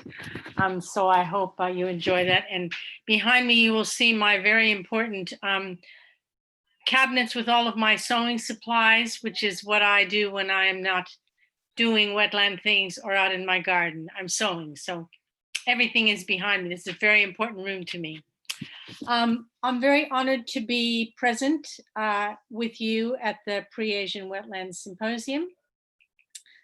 I have been invited to present at Asian Wetlands Forums in the past, and it's always been a wonderful event, but it's been many years, so it's wonderful to be here with you again today, even though we are not physically in the same place. And it's good to see some familiar faces and familiar names, so thank you. I've been asked to speak about wetland education and why something so specific as wetland education is needed. So just a little bit about how I came to be working in wetlands. I really started in wetlands as a teacher, and although I had some environmental education leanings, I knew nothing about wetlands. I'm just a science lover. I'm a science fan, so I was very honored to be able to land at a wetland center. I came in as an environmental educator, but because I was at a wetland center, all of our programs were specifically for schools about wetlands. So I spent from 1990, 22 years working in that situation. I had to move on because my hair was getting a little bit gray. I look like people's grandmother. So, but anyway, I've kept my connection with wetlands and I'm still doing everything I can in wetlands, although I'm not teaching. So I think what I'm going to do is just sort of bundle this talk into environmental education, which is where wetland education sits inside of, and then come to wetland education and then look at the components. So it will be how wetland centers contribute, where the Ramsar Convention has helped to push wetland education, and what some of the future directions might be. So starting with environmental education, really, it's probably different in every country. In many countries in the world, people have a very close connection to the environment because they're living off it, they're living in it. But in many other Western countries, there's a divide. You know, they've lost contact with nature, and so environmental education really got going in the 70s to help reconnect, especially children, through nature-based learning. This is the world that I stepped into in 1990. So environmental education was, you know, what it was all about. Most of the programs were delivered for schools to be delivered in schools and in classrooms, but there was a big push for getting children into nature. And a lot of attention around the world was given. They used to say in the environment, about the environment, and around the environment. So these were kind of the themes that the environmental education movement developed around. Excursions to nature-based centers were highly regarded, and this has underpinned the development of centers all over the world. And I think part of this is where there is a center and an excursion program, there's an ability to deliver some continuity, some consistency, and some safety, which of course, you can't do things for schools without attending to the safety. It's very difficult. And I'll just get back to a little bit about that, about why wetlands are so terrific for excursions. There's been a movement though, because after 2005 in Australia, and I don't know what's happened in the rest of the world, but environmental education very much moved away from nature, and all the people who are for nature-based education are, you know, very unhappy about this. But in schools in Australia, it's moved very, very strongly towards resource management. So children are involved in measuring their water use, their electricity use, waste management systems in their school. And this is really, really popular. And this is where environmental education is sitting at the moment, which is not so good for wetlands unless you're looking at where the water is going. And if it's going into a wetlands, then wetlands come in. But otherwise, there's a very strong focus in resource management. So in a way, nature-based learning, I think, has lost a little bit of ground. So what about wetlands? It's generally accepted that if people better understand the value of an ecosystem, they will be willing to protect and cherish it. And I think all the education that's been pushed through Ramsar, wetland education, is about this. If only people understand wetlands, they will want to protect them. So we hope this is true. But really, wetlands as a distinct ecotype is young, it's new. The first use of the word wetlands in relation to an ecosystem was only in 1953. US Fish and Wildlife Service, there was a bit of a statement and they used the term wetlands as an ecosystem type. But then by 1970, when the Ramsar Convention is being formed, it's really getting a lot of coverage. The term wetlands, wetland species, important wetlands, all of these things are coming. And I think the difficulty for us all that work in wetlands, because we've probably come from a lot of other systems, but forests, lakes, rivers, seashores, these are known concepts, and people have experience and expectations and understandings about how those systems work. As we all know in this space, wetlands can include or be part of or encompass all of these ecosystem types, but it's a bit harder to build that understanding of wetlands because they are so big and so varied to build that commitment for conservation. And where I think personally in the years that I've worked in wetlands, the best place to build commitment to conservation is at the local level. And just listening to Amy's talk and a lot of the other talks that have been presented so far, where people are dealing with how COVID is impacting on their wetlands and their livelihoods, it's all about their place, the local place. I think this is the very best starting point for us. So I always believe wetlands are already a part of people's lives, and we're never starting with a blank slate. For everyone, we're always starting with some place that they know, or that they love, or that they depend on. So that's very important. In terms of the Ramsar Convention is just becoming an entity, and the very first environmental convention at the same time that the very first wetlands are opening in the UK under the direction and commitment of Sir Peter Scott. And I noticed that only the 7th of November was the anniversary of the opening of Welney, which was, I believe, the second wetland center in the world and in the UK. Today, there are close to 500 wetland centers worldwide. And it's interesting to look what is behind the concept that makes wetland centers so different from other nature centers. I think the interaction in wetlands is very direct. They're not a threatening environment. I mean, people may regard them as a threatening environment because of those mosquitoes, but the water is never very deep, and the access to wildlife is quick and fulfilling. And most of the things that people are encountering quickly, frogs, turtles, birds, are things that they're familiar with. And then, of course, there's the wonderful discovery of things they can see that live in the water and all those things. I think the biggest thing about wetlands and wetland centers being built around them is we know they are the most changing ecosystem. So they do a wonderful sales job themselves when people are visiting them, because they're always changing, and the change can be very, very quick. So the Ramsar Convention itself has worked very hard to encourage wetland education and to discuss the role of education and communication.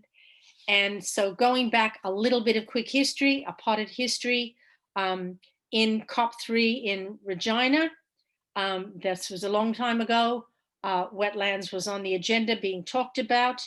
in Canada. Further steps were taken at COP4 at Montreux, and in COP5 in Kushiro and COP6 in Brisbane. Very formal steps were taken, very strong commitments were made. Teams were formed to actually develop the first SEPA program. And so the first COP approved resolution concerning education was 7-9, the outreach program in Costa Rica in 1999. And this program identified the general themes of the general public, schools, indigenous communities, and private sector, all as different groups with different communication needs.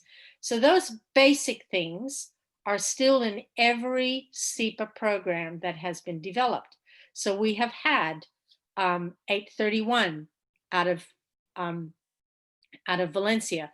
We've had 10-8 out of Changwon, and we now have 12-9 out of Montevideo. So these are all iterations of the last one with a few things added. The one we're in now is very complicated and big and 9-year time frame. And while successive programs have encouraged investment in SEPA, some of the simple focus areas, those 4 areas that I mentioned at the beginning, are not so visible. They've kind of got a little bit invisible. So there's a chance that while SEPA, while contracting parties continue to invest in wetlands overall, and the push for wetland centers continues to grow, a basic approach to wetland education through, for instance, formal education is one area that's gotten a little bit lost. It's kind of fallen off the table. So where are we today? I've been currently invited to work with the RRC East Asia on a draft resolution that initiated by discussions with the Korean government and a lot of other stakeholders that will be submitted for approval for Ramsar COP14 in 2021. So we can't really say how that will go, but basically the drafting of that resolution has started, and eventually in your countries, it may come your way for review if there's a process to do that. And I'm sure if there's a way to be found, the RRC-EA will find that way forward.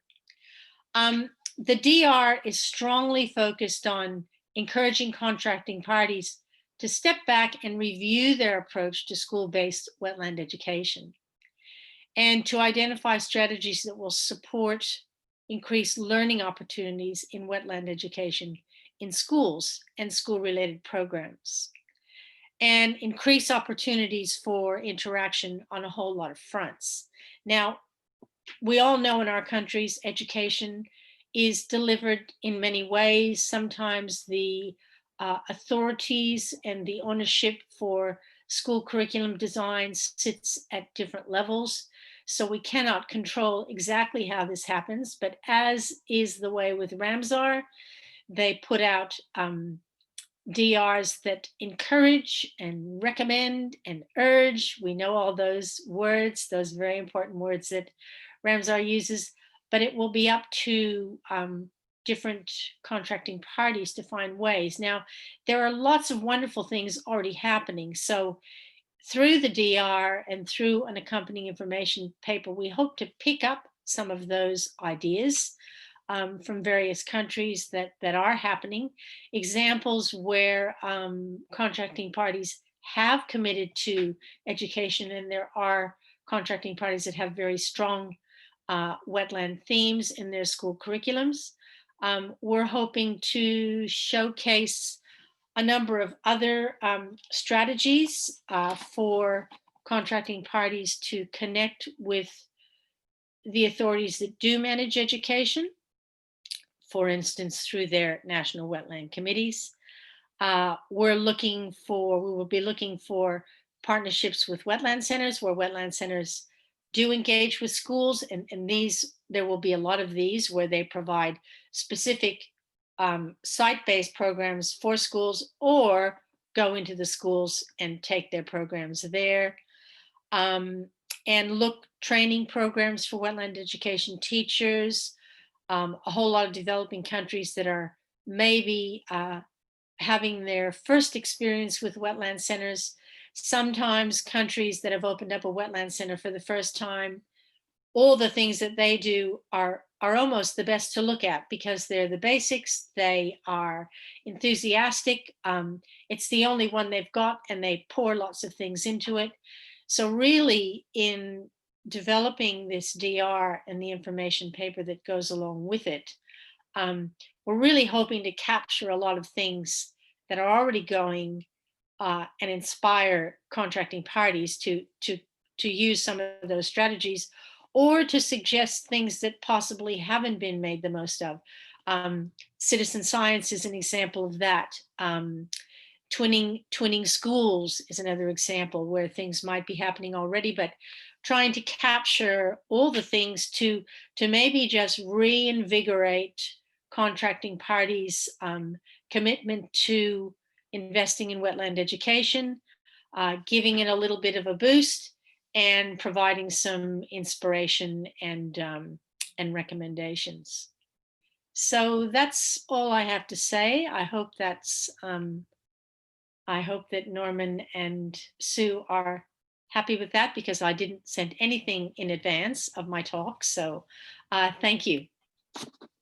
Thank you very much, Ms. Christine. It's just perfect. Okay, good. So yeah, we'll have some an open forum afterwards. So Okay, at the moment, we will keep going. Yeah, Yes, keep going with the next presenter, that's fine. Ms. Christine. So now may we invite the chair of the Scientific and Technical Review Panel of the Ramsar Convention, and also the Dean of the School of Nature Conservation of the Beijing Forestry University, Dr. Guangchun Lei. Dr. Guangchun? Hello, can you Yes. hear me? Yes, we can hear you, Dr. Guangchun. Okay, thank you very much for giving me this opportunity. It's wonderful to see you all online. So according to the arrangement, I'm going to talk about water and biodiversity. So I will see whether I can share. Can you see the slides? Yes. Slides and audio are okay. All right. Okay, thank you very much.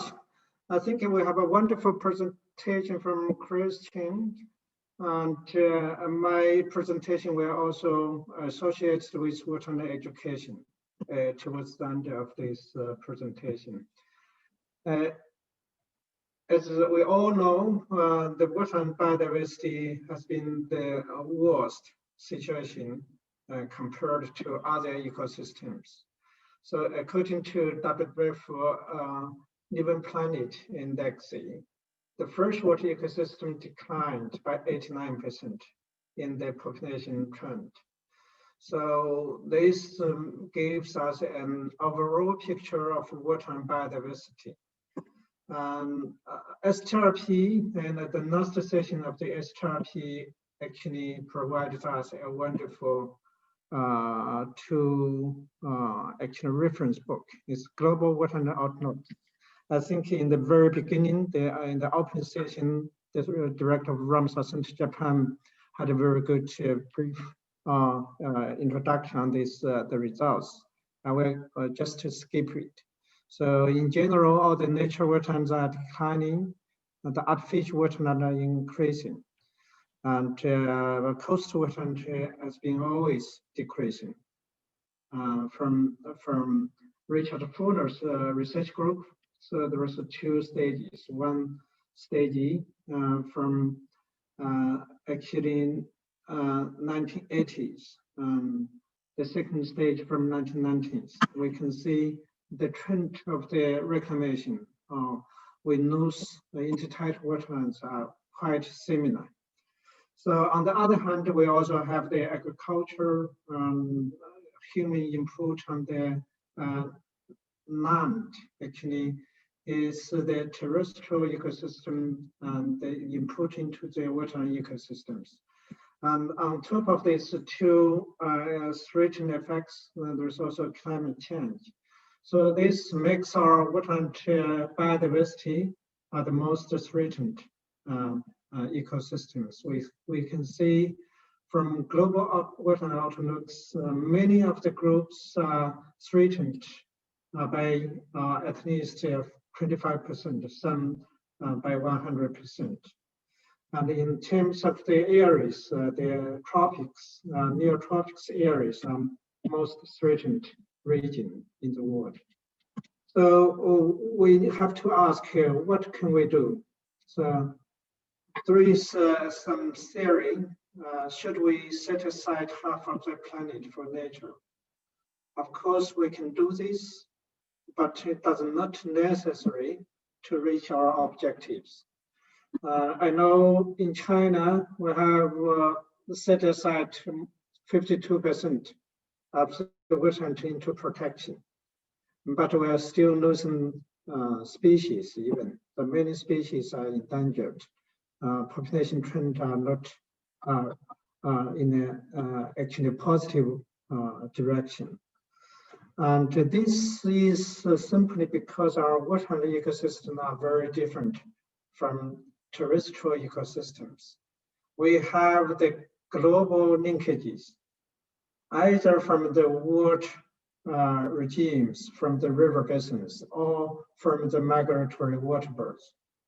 So if there is a problem in one location, it will eventually reach the other side. Actually, the internet, the connections between different countries, different parts of the ecosystem are strongest compared to forestry, grassland, and other ecosystems.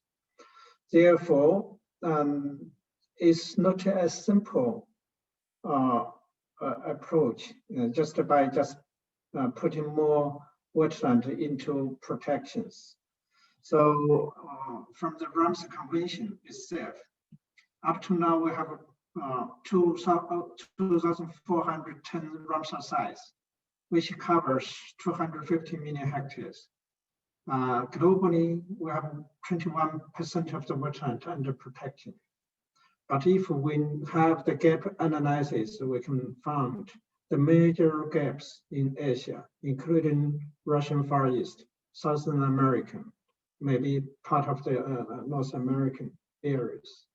So this is the Ramsar site designation only cover less than 1/4 of the global wetlands.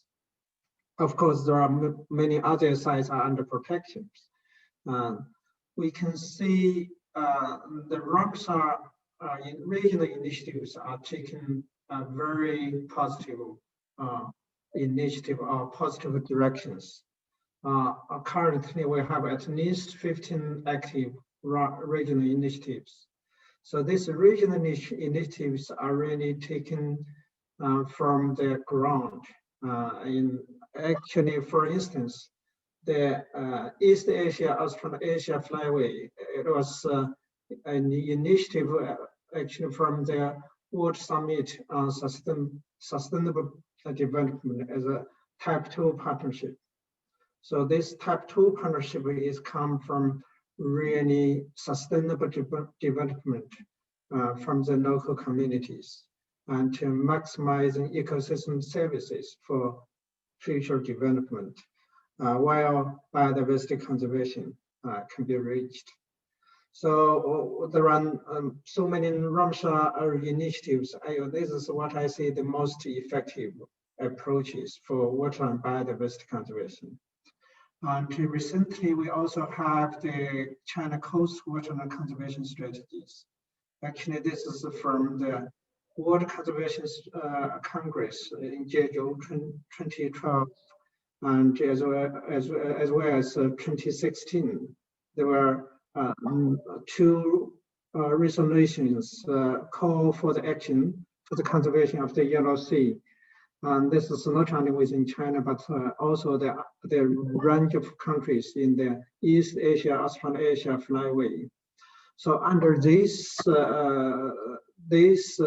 resolutions, international effort, we were very successful to designate the Yancheng coastal wetlands as the World Heritage Sites. And the other 14 or 16 sites are under process as the serial nomination. So these are really good examples when we have the global joint action, joint effort to put this site into the World Heritage list and have a very effective conservation. For instance, this is the Chaozini area, and it was not included into Yancheng National Nature Reserve. With the World Heritage nomination, these critical sites for shorebirds are now within the World Heritage boundaries, and the local authority are taking active restoration effort, in particular with the reclamation of those coastal, especially in tidal wetlands. The shorebirds are actually lost in their roosting sites. And the new initiative is they've taken this as the first step to restore the roosting sites. So we were lucky to see in this year, we had about 5 hectares of roosting sites restored. On one day, we counted over 100,000 shorebirds when these roosting sites are in function. So this restoration actually makes a big difference for these shorebirds. On the other hand, we have another mangrove foundation. They have a very effective mechanisms to mobilize the corporate partner, social organization partner, families, as well as the internet companies to raise fund to mobilize social effort for the coastal wetland conservation. Right now, we have a huge number of supporters, both on the sites and on the internet, to raising the voices of wetland biodiversity conservation. This making our wetland biodiversity conservation as a fast growing trees. So I think with the time limits, I stop here. Thank you very much.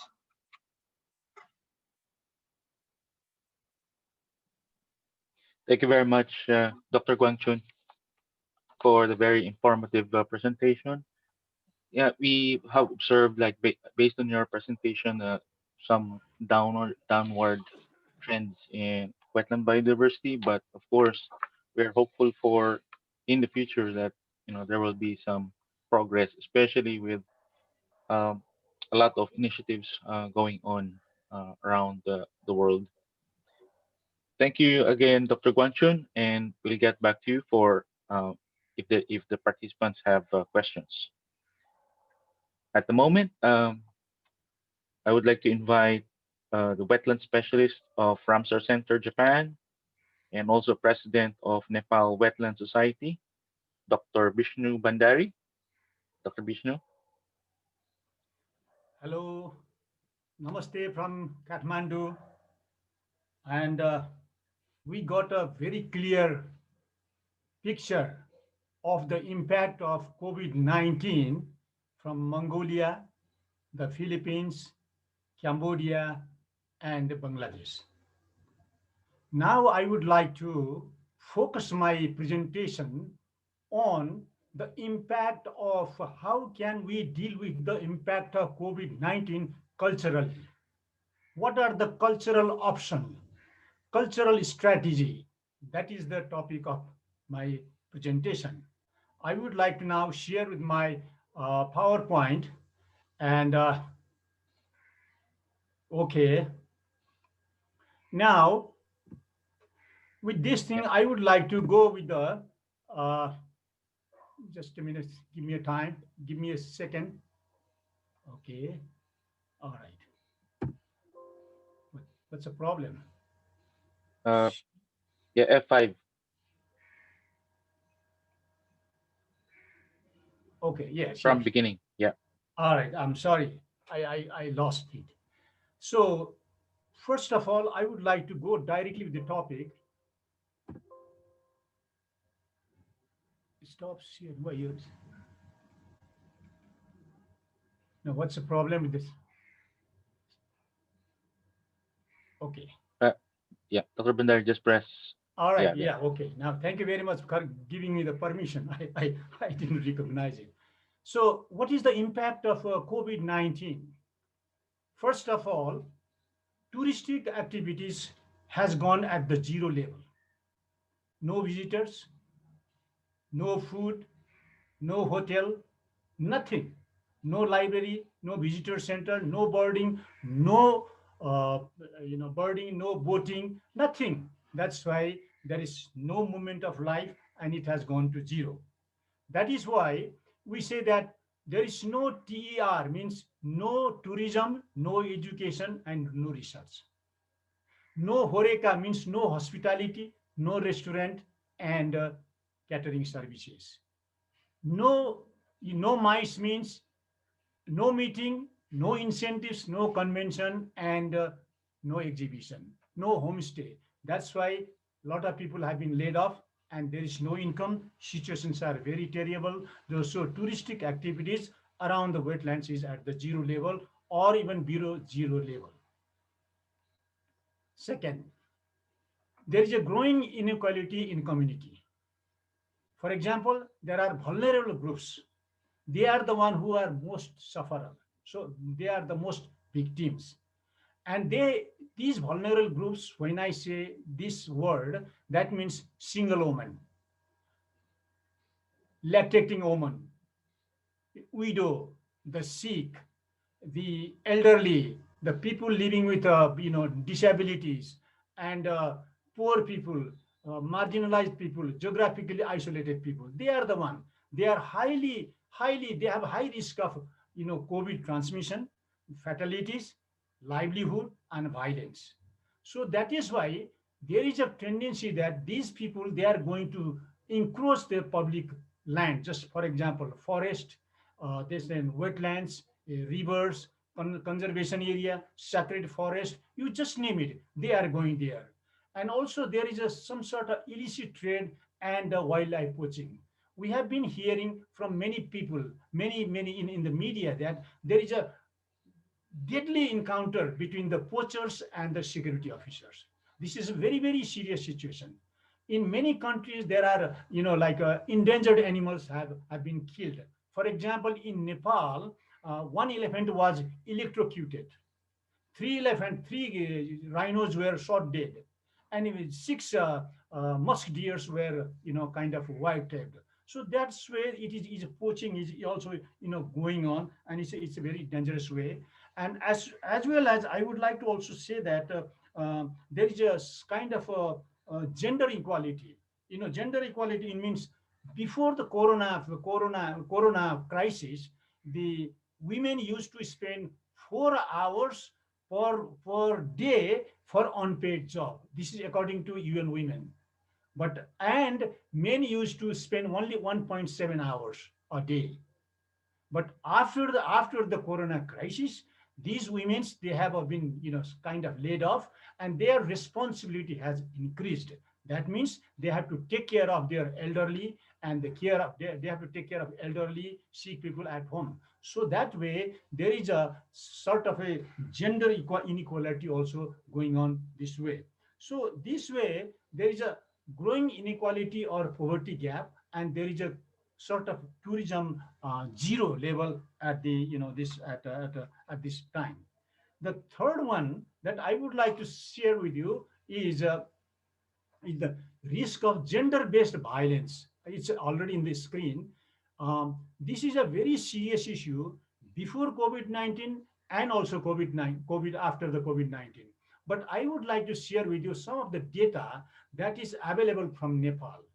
During the lockdown of 100 days, 465 cases of those reports were reported in the police.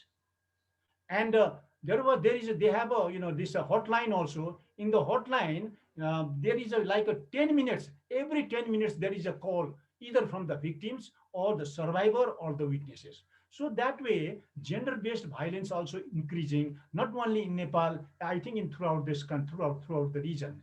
And in Singapore, UN Women, according to data from the UN Women, they said that they had a gender violence like a 30% before the COVID-19, but now it has been like something like 33%. So gender-based violence is also increasing, not only in Nepal or India or other country, but throughout the world. And this is the global data. The biggest problem we have in our country or in COVID after this is the social distancing, or I like to call it physical distancing. That has ruined the cultural and the creative sectors, especially because of the physical distancing, there is no face-to-face contact. And that is why there is a big problem in the wetland communities. For example, what is this creative sector? Creative sector are those, every individual has some kind of skill, some kind of creativity, some kind of talents. And that is the intellectual property of that particular person. And that person can use that intellectual property to generate wealth. See, that is what I mean. This is the thing. So when we say this thing, it is the, there are many things, like in the, advertising and marketing is a cultural, creative center. Architecture, broadcasting, music industry, film industry, gastronomy, musical performance, video and computer game, these kind of computer things. So because of this thing, there is a big change in the currently. See, in many countries they have canceled the festival. For example, in China Lunar New Year, they have been canceled. In Nepal, the Hindu festivals, they have been restricted within the family. Like in India also, it's the same thing happening. Museum, music industry, film industry, everything they are closed. So that is why these things, they are making a big difference in this thing, especially in wetland communities. The artisan, the crafts works, they are making it, but no one is to buy there. So there is a dumping this material. That is why this cultural and creative sectors has been badly affected by this corona COVID, and especially because of this physical distance. And also in the the cultural thing, when we talk about like in the Islamic festival, like a festival whatever we can call it, like Eid al Ramadan and Eid in Adha, they also have to be like a restricted celebration. So because of this thing, the things are happening in such a way that this physical distancing or the social distancing has been a great barrier in promoting the wetland conservation, restoration, and even the management. Now, with this impact, there are some people, there have been some coping strategy. The coping strategy is that there was one study done in Nepal, and it was done in the 900 people through telephone survey. They asked the question, how did you cope up with the situation of the lockdown? See here the data, 52% people, they say that they don't have it doesn't affect them. There is no problem for them. But 24% of them said that they have a stress coping. That means temporary, short-term effects. They had to handle it. They handle it well. And the crisis coping strategy is 23%. Means they have to borrow, they have to use their stored savings, they have to sell their productive assets. So these 3 and 4 are very, very worst situation. And the number, like the number 4, this emergency coping strategy 1%. I mean, it's a worse. They have to sell everything. Nothing is there, for them. So this is the people are also using some kind of coping strategy, not only in the rural community, but also in the wetland communities. So with this thing now, I would like to go to the what are the some of the way forward. That is a mission. Suppose here is this a pottery industry. It is a very common traditional thing, but here we can see this man is using his talent, special talent that makes him that the price of this item is just double. See, so we have to protect this sort of cultural and creative sector in the wetlands, and the future of these people who are really on this thing, because these people, neither they are in the non-traditional, nor they are in neither they are in the traditional business, nor they are in the what we call the modern business. So we have to have some kind of package to support these workers and these firms. I think that is the basic needs of this thing, because in many of the wetlands we are having many crafts work, many things, they are that artisan works. They are short of a cultural sector, and they have to improve it. Second, massive digitalization should be done on CSS. You see, there is one firm in Kathmandu. Because of the lockdown, everything closed. No transportation, no mobility, nothing. Only telephone and internet communications were available. So what they did is they started how to secure, how to procure raw material, how to process them, how to do this thing, how to make products, how to pack them, how to receive orders, how to mail them, and how to receive the payment. So that is what they did in YouTube, and through YouTube they have really increased their business. So massive digitalization is one of the thing. I think we should be thinking of this thing, although it is not an alternative for the face-to-face contact, but this has eased out the situation to some extent. Third one is the growing use of online communication. You see, this is a very good thing that this is also part of the one we are communicating each other. Is also part of this online communication. So online communication, virtual meeting, virtual field trip, mobile, feature mobile, smart mobile, email, all these messengers, Facebooks, they have been very, very useful. And I think this has increased, although I say that it is not a alternative for this thing, but I think to some extent they have done it. So basically the question here for these 3 points is that how sustainable they are. Now it is free, or to some extent it is free, and it is easily accessible. But is that a viable alternative for face-to-face interaction? Because in the face-to-face interaction, you have a live experiences, you have a joyful learning, you are reciprocal communication, there is a synergistic communication. But in this type of thing, line communication or digitalization or kind of things, it will be very difficult. So this is what we need to do it. But this online communication has been a very successful to make a breakthrough in this COVID-19. Another thing is that in Nepal, this is what I would like to share. It's an agricultural ambulance. When lockdown happens, nothing, everything closed.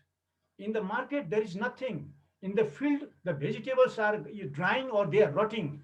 People are dumping the milk, cooperatives are dumping the milk to the streams. So that was the situation. Immediately, some cooperatives and some, local government, they started this new idea, agricultural ambulance. This ambulance service has broken down this market, demand and supply nexus, because in ordinary condition, the producers would be contacted by middlemen, and middlemen by the wholesaler by the retailer then to the consumer. So there will be a big gap of price and costly. But here, two things has happened. One, the consumers, they have been getting the fresh vegetables, and the second thing is that they are paying less things. So this agricultural ambulance is running in some places, but this is one of the example. And likewise in India also, I've been heard that they have a Pani Panchayat small group, they are working, and in Bangladesh, in many countries, there are some of the things, new things are coming, and these are the emergence of the lockdown period. I think we should appreciate, and we should try to move forward with those kind of things. The fifth point is that there has been a growing use of ethnobotical use of wetland plants. For example, these two plants, this Tinospora and this Acrocos, they have been found, like it's been viral in social media. They say that these, the use of this thing has been proved to boost the immunity against the coronavirus. Likewise, the onion therapy also. So that's why this the corona epidemic or the corona crisis has really enhanced the importance of vegetables or aquatic plants of the wetlands. Similarly, there are many plants, many medicinal plants. They are grown in wetlands, and I think they have been found, and people have experienced that they can boost the resistance against this very deadly coronavirus. So this is also botanical use has been increased. Then number 6, in many places people could not go to the could not go for fishing, but in rural area they have been going, but they cannot sell their fish, so they are having fish sun drying and the fish smoking. And especially I was given to understand that in India, especially in a coastal area, now women are very much busy in drying their fish. That is one of the thing I think is going on during the lockdown period. 7th, there is some kind of revival of traditional system. This is a Kotwal system, which I have shown here. This Kotwal system is nothing but a man is assigned as a messenger. And when there is something is to happen, he would go to some place from some vista, and then he would announce something is going to happen on this day at this time for this kind of people. Please try to attend it. So this is the type of thing they are done either in the morning or in the evening. So that way, this messenger system is coming up because of the so many face-to-face contact is out of order, out of sight these days. Like this here, this is a conch shell. In Hindu religion, it is a very religious thing. When they blow it, that means at the time of worship, that means ritual, rites, and everything. It has a big meaning. But sometime when they blow it from a house, when there is no rites and rituals or worship, that means there is a death in the village. So these people of the villagers, the neighbors, they just go and they just go around that house and they help. I think death thing. So there are some of the things they are now reviving. The same thing is happening in other country also. So because of this face-to-face contact, loss of face-to-face contact or restriction, this thing is happening. I think it's a revive. This is the opportunity for us to revival of the traditional system. Here, another plus point is that it's a people are really, like a personal health, public health, and sanitation. Here the man is, in his garden and with a sanitizer. Here the ladies are, just ready to sell their, what do you call this mask. So this is the kind of opportunity. But what is this? The cost of this opportunity, we don't know. But these are some of the things that this COVID-19 has brought in front of us. And now, you can see these pictures, they're very clear, Namaste culture. This is the Namaste culture. And, instead of handshaking, Mr. Trump and the Irish Prime Minister, they are greeting each other by handshake, by Namaste. And here, the President of France with, this Spanish royal consort, he's greeting with Namaste. Here, this Prince Charles, he's returning his greets to the people. Here, the French president is bowing, and Chancellor Angela. So this is the things. I think there has been some growing importance of Western culture. So at the end, I would like to say that the corona is a coronavirus. Like now in the world, 51 million people have been, infected, or they have been infected by coronavirus, and 65.4%, almost 66%, they have already recovered, and only 0.03% is a death. Remaining 33% is they are sort of undergoing treatment or recovering in medical, allopathic, homeopathic, or Ayurvedic kind of things. Certainly, this is a serious issue for all of us, and we have to work. And my intention here is that how culturally we can help to confine or even eradicate this thing. And this is a serious issue. So I like to thank the organizer for giving me this opportunity to speak to you and to share my experience and observation. And and also I like to see, I have seen many my friends who are cheerful, energetic, and looking forward. And with this thing, Norman, I would like to thank you very much, and I would like to stop my presentation here. Thank you very much. Thank you very much, Dr. Bishnu, for that very informative presentation. And just to announce or mention that we are glad to receive registrations from a total of 40 countries, actually. So we received registrations from Australia, Bangladesh, Brazil, from even from Europe and Middle East, Latin America, like Ecuador, even from Africa, from Congo, Egypt, France, Hungary, from the state, US, Tuvalu, uh, Slovakia, UK, and a lot of countries. 40 have registered. From 40 have registered. Thank you very much again, Dr. Bishnu. And now, may I invite the director of Wetlands International South Asia, and also one of the lead authors of the Global Wetland Outlook, Dr. Ritesh Kumar. Thank you, Norman. Can you please confirm you can see my screen? Yes, screen and audio are okay. Okay. Thank you, Norman. Thank you, Mr. Su, for this invitation. I took the liberty of broadening the scope of my talk to reflect on wise use, because the issues of economy, culture are connected to wetlands through the concept of wise use. So I'll do a slightly more provocative presentation on how wise is the concept in the current times. Uh, Technically, when we did the Global Wetland Outlook, we reconfirmed that wetlands are being lost, but we also indicated that humans have acquired unprecedented potential to alter wetlands. So, uh, although we have spent quite a bit of science and energies into understanding the ecology of wetlands, the human side of wetlands remains very weakly understood, and especially aspects related to governance and economies and cultures.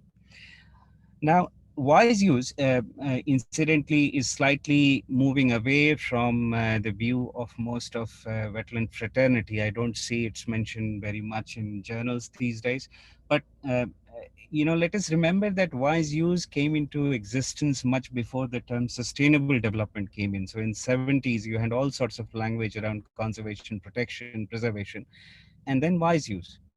So wise use was path breaking in the sense because it recognized that human and nature were interdependent in an era where people were talking about protected areas and parks which were keeping people out. This was one conservation concept which was recognizing that human and nature are interlinked. And then by resolution 9, we defined wise use as maintenance of ecological character. And then you have a definition of ecological character as combination of ecosystem components, processes, and benefits and services. So with benefits and services, we now have a framework which links the human side of the wetland with the ecological side when we talk about ecosystem components and processes. But now, there are a couple of questions having, spent over 40 or 50 years. The convention is 50 years old. Two questions to ask: that can wetland only have an ecological character, or it could have, character from multiple disciplines, multiple viewpoints? Can it not have a cultural character or an economic character? So there seems to be a sort of epistemic bias when we talk just about ecological character. Now, the second question is, what do we maintain when we are talking about wise use? Is it about maintaining wetlands in a particular condition? Is it about allowing wetland to change, because change is the most important phenomenon in any ecosystem? And when we talk about at a given point in time, do we mean a reference condition? So do we move the wetland into the past? Now, these were some of the questions that have been going on around a group of scholars, some of them who are already attending this seminar. Now, we submit, and this is a map of Chilika. The only thing my learning in last 3 decades is the only thing predictable in wetlands is change. But change never figures very well in a framing of wise use, which talks about predictability or stationarity. Now, ecological character, again, if you look at the formulation, it's about on the left side, you have the biology, ecology, and physical side of the wetland delivering the benefits. But imagine in reality, without having the left and right sides together, it is impossible to think of a wetland ecosystem. So without a boat and a fisherman, you cannot think about fish in the wetland. So migration is important. Breeding is important, but so is the fisherman, so is the boat, so is the culture, so is the tradition, and so is the knowledge. So we need a broader framing of wise use. And then, should we talk about this relationship only in terms of instrumentality, that is about economy as a source of income? Can we actually take a Chilika fisherman and shift him to a wetland in Korea? I don't think it's possible, because people, rather than just deriving their economy, they also derive their sense of place from a wetland.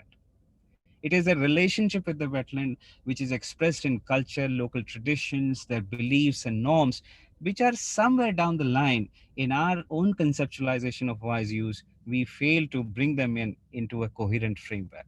So what is our proposal? Number one, first of all, we stop talking of wetland as an ecological system, but we see them as coupled systems. On the left, we have the ecology, which is the biotic and abiotic. On the extreme right, you have the social subsystem, which is about people, their assets, their norms and beliefs, their formal and informal institutions. And connecting these two is the dimension of governance. How do people govern the system? Now, once you do this, we recognize that it is not possible to define ecological character by just looking at ecology or certain measurements on species. We'll have to look at the entire system, how humans are interacting with the wetland.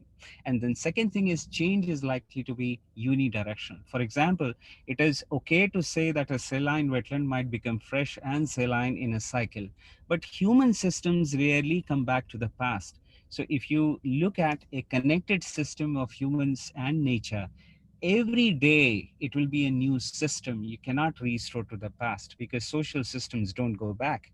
And then such systems can give us surprises. So the idea of maintaining something in a reference condition is a very difficult proposition.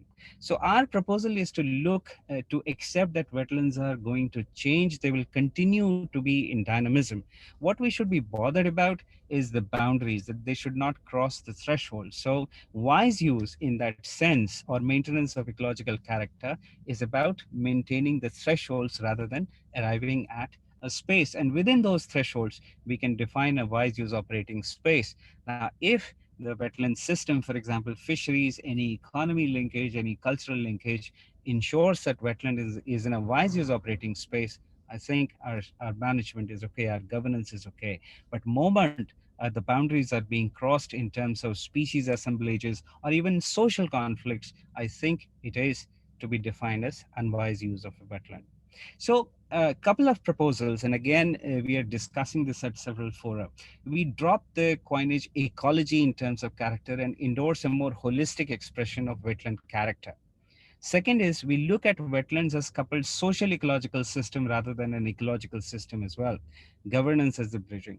And wetland character is a systems property which can be understood not only just by studying ecology, but also about social and governance systems.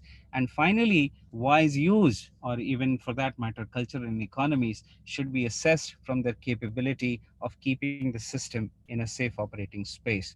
And finally, the process of describing a wetland is equally important to the outcome. So how do we represent multiple values? How do we recognize multiple knowledge systems? And how participatory and inclusive are we in defining a wetland. For example, you could draw a wetland through an artwork, and this is an equally important input to a very complex, westernized, English written document on ecological character. Both are important inputs in defining and expressing a wetland.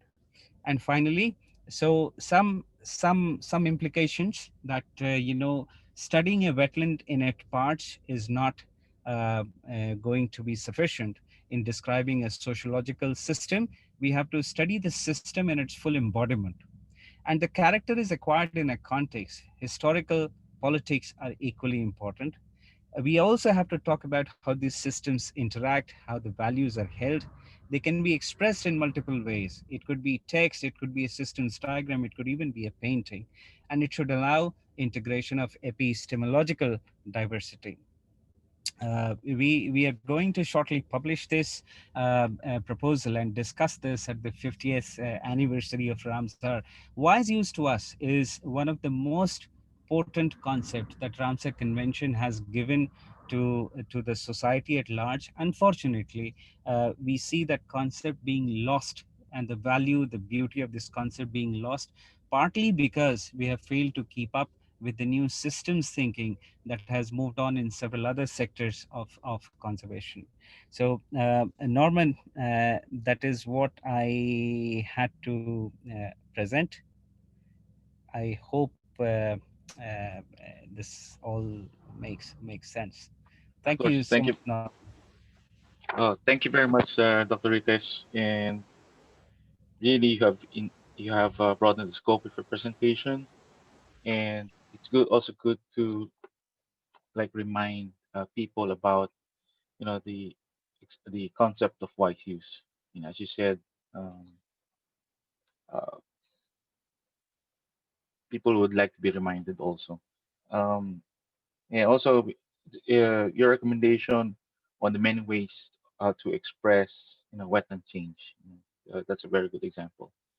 And last but not the least, we would like to welcome the last panelist, Dr. Priyani Amirasinghe, Emeritus Scientist, Human and Environmental Health of the International Water Management Institute.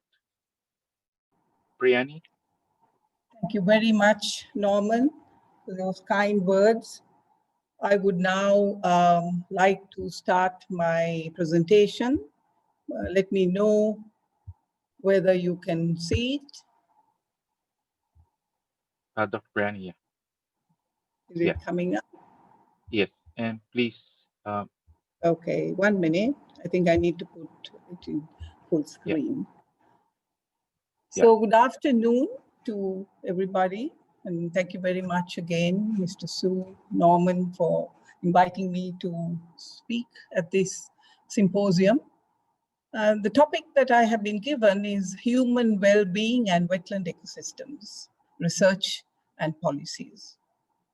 Now, everyone was talking about COVID today, and I want to sort of weave in and out of the COVID situation, as well as sort of look at some of the sort of, the older research and policies that are already there governing wetland management and so on and so forth.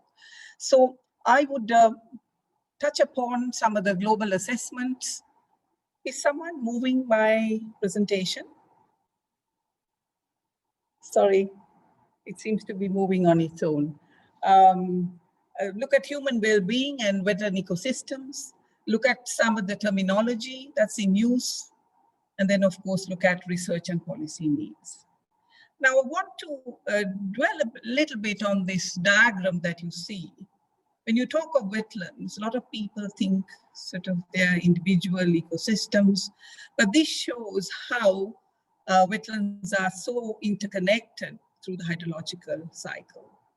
And looking at wetlands, therefore, one has to really sort of understand this whole hydrological cycle and have a landscape sort of idea if you want to sort of develop research ideas and policies.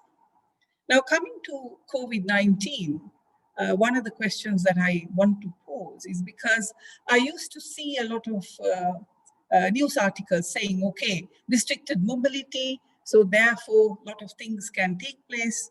There's biologging articles I'm beginning to see. Is water quality being affected? Because there's a lot of sanitizer use and other healthcare products. And so these are very interesting research questions that one can ask in terms of the research and policy.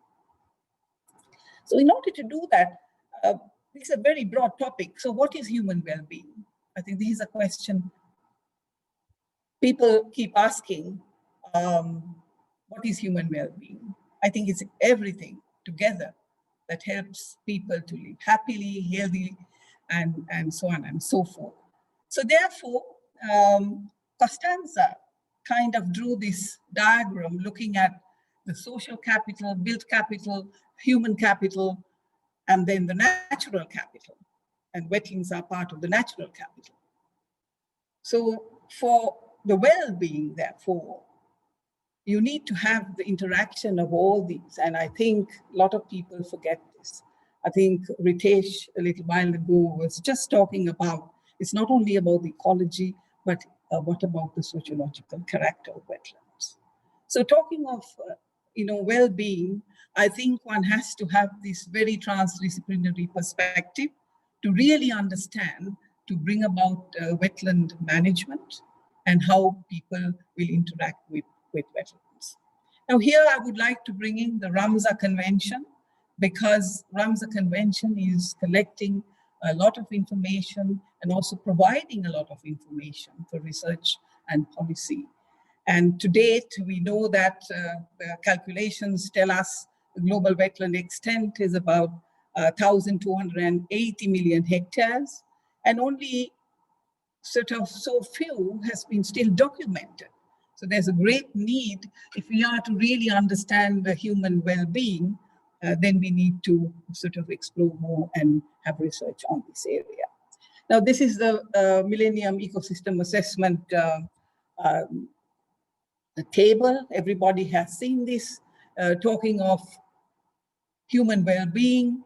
There's so many ecosystem services that wetlands provide, and these have to be unpacked in different settings. And this is what one must keep in mind. If it is human well-being, we need to work at a local level. I think one of the speakers was talking about this in the afternoon, that working at a local level is very important.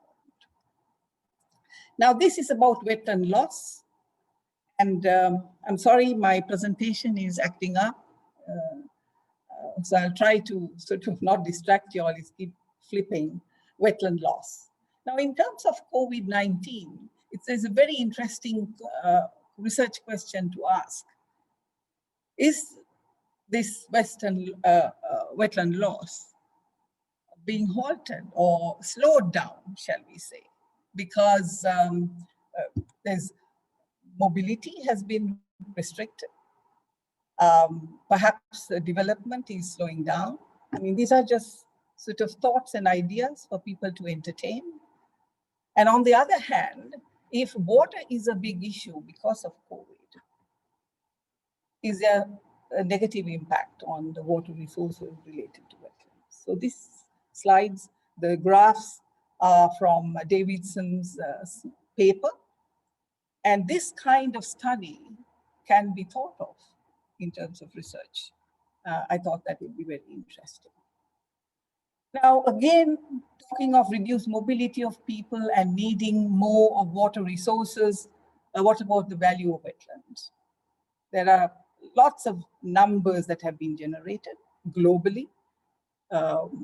What are the ecosystem services and what are the values here? In 1997, the number 2007, and also what is the loss in terms of the services, and they have been valued in terms of US dollars. So I don't want to go into details, but the question is there going to be a change in the future of the value of the wetlands? And this is another good research topic to discuss. The next slide, I would like to talk about the global assessments. I think already people were talking about the Global Wetland Outlook, which really talks about the benefits that people accrue, especially for their well-being. Now, the basic material, therefore, for good life, health, good social relationship, security, all are embedded, and linked to wetlands. And the Global Wetland Outlook has a lot of information that one can look at. Now, there is another global assessment, and that's the Intergovernmental Science and Policy Platform for Ecosystem Services has come up with about biodiversity. This is to understand what are the changes that are taking place in biodiversity. Now, of course, all this can be very nicely compared with the Ecosystem and Human Well-Being, Wetlands and Water publication that came out in 2005. So there's a lot of scope for research and to look at new policies, therefore. Now, this I took from the Global Wetland Outlook, where wetlands of international importance throughout the world have been mapped. It's very interesting, but there's a lot more research that could be done to fill this map. And I'm sure Ramsar Convention will be very happy to see that. Now, what I wanted to share this is compare this with some of the new research studies that are taking place, especially after COVID. And people have been able to biolog, meaning attaching devices to animals to see animal movement, animal numbers especially, because this is something in a normal world becomes sometimes very difficult. And they made use of this opportunity to develop such maps. And maybe mobility is going to be, in effect for a long time. Maybe researchers should look at this and take the chance to look at wetland-associated sort of animal movement and animal numbers to quantify. Now, this is another table taken from the Millennium Ecosystem Assessment. You can see that the different types of wetland ecosystems have been mapped, and they've tried to look at the available literature and to understand whether it has impacted biodiversity or what are the drivers. And if you look at the arrows, now this is another thing that at a local level, maybe research studies can begin to understand what's happening to some of the wetlands. I mean, it's a good opportunity. That is what I wanted to say. Here again, wetland valuation from Constance's work, trying to make assessments on what's happening. Making use of the pandemic is another good opportunity to look at all these figures. And then I would like to look at some of the policies that governs wetland management, looking at human well-being. If you look at the 2030 Sustainable Development Agenda and also the goals, you see 15, 14, and 6 links very closely to human well-being, especially linked to wetlands. It not only it looks at a spectrum of impacts like poverty, hunger, health, energy, consumption, and climate change. Then we have the IQ targets, 5, 10, 11, and 7, which is part of the strategic plan for biodiversity, the Convention of Biological Diversity. And then also the policies that relate to the land degradation neutrality, UN Convention to combat desertification. So these are sort of areas that the policies are there. Can we look at some of the research questions associated with wetlands, and especially wetlands and human well-being, and in the current climate to look at health. Now, I also wanted to bring to your attention the slowing down of mobility has an impact on wildlife. It also has had an impact on sort of people consuming food products, especially animal food products. Now, is there a sort of big change in this way that people consume food and therefore the markets? So what are the economic sort of aspects of it? And these are very interesting sort of research topics to deal with. Then there are also the international agreements. We know the Paris Agreement, it's about the climate change. And there's a big move to look at or develop the nationally determined contributions. And this is again a very good opportunity for researchers to look at how wetlands and human well-being in a COVID context can align with these Paris agreements. Then there's a Sendai framework for disaster risk reduction. I think this is it's a sort of a 15-year kind of strategy program to look at integrated environmental and natural resource management approaches and to disaster risk reduction. But in this pandemic situation, lots of things have changed. So I think, again, there's a lot of opportunity to look at the research side as well as the policy side. Then the biodiversity-related multilateral agreements. Now we know that a lot of sort of changes are taking place in the biodiversity front, both plants and animals. I think a new sort of, can I say, era has emerged to look at these changes in the wetlands and how people might be interacting in harvesting some of the wetland goods and services, and those interactions resulting in health situations, health impacts. We heard a lot about wet markets and in relation to COVID. What about zoonotic infections? And I think it has sort of opened up a whole new area for research and to have international collaboration to discuss these points. Now, I just took sort of 4 areas of sort of conversations that are taking place around the world, and especially linked to human well-being. The one we hear most of the time is about water scarcity and quality, and definitely with the pandemic, this is something that we can look at. As I said, I read articles saying, you know, Ganga was cleaner than before, but then we ask, okay, with all these sort of chemicals now going down the drains, what is the next sort of problem we might have to face? So like that, we're talking of biodiversity decline. Will we see a resurgence of some changes? It's a good point to look at. People are talking of green and gray infrastructure, where they are really looking at wetlands and wetland benefits for human well-being. So very good opportunity for research and to develop new policies.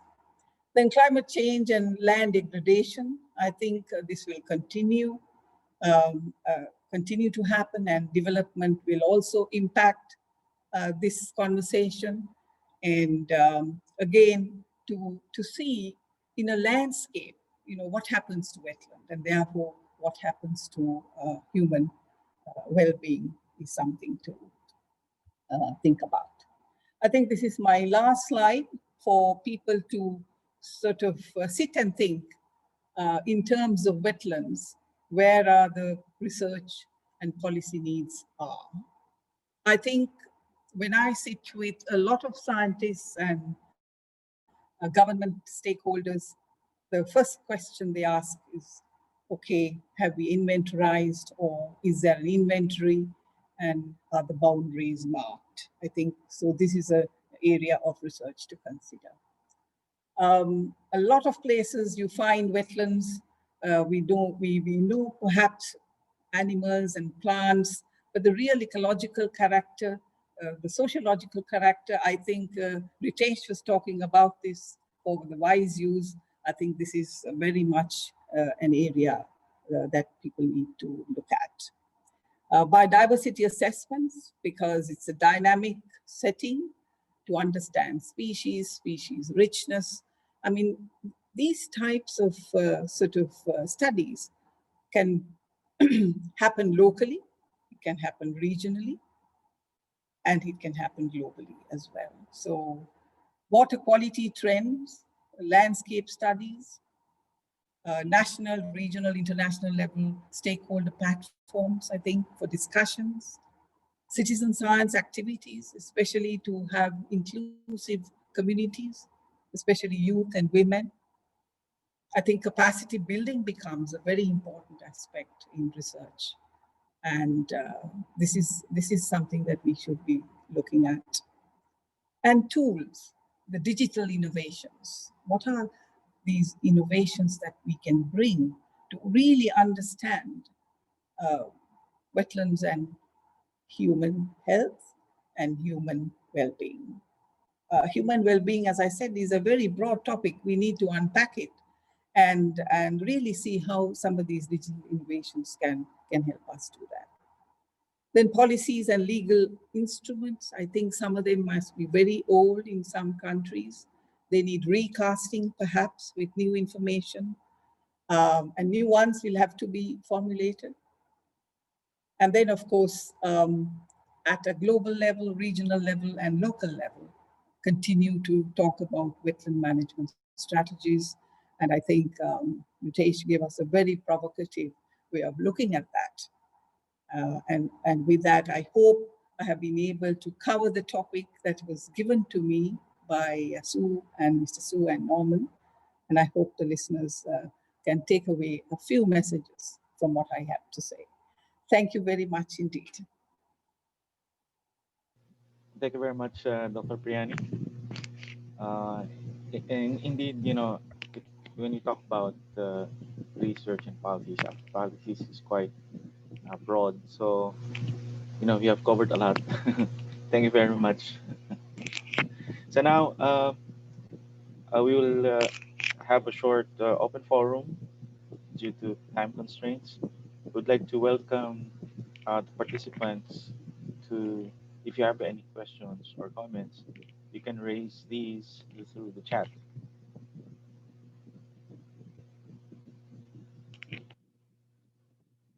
And while all our speakers are here, so we are giving a chance to the participants to share your views, or if you have some clarifications, now is the time to raise these.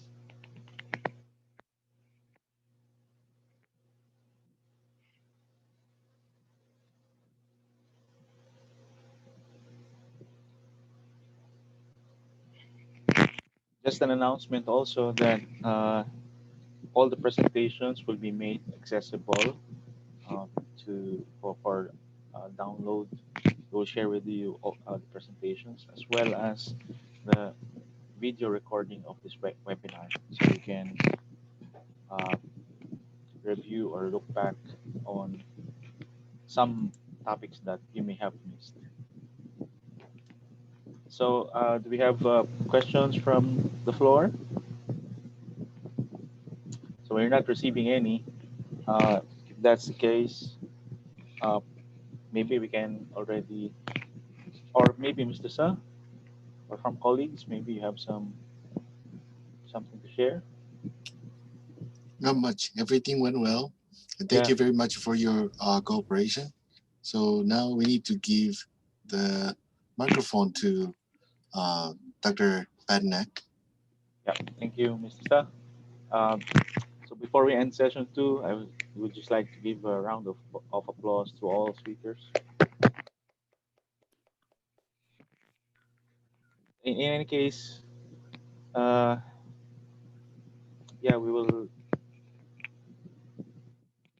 there's one question from Dr. Vishnu. I think so we'll entertain one. Dr. Vishnu, do you have a question? Maybe to a co-presenter?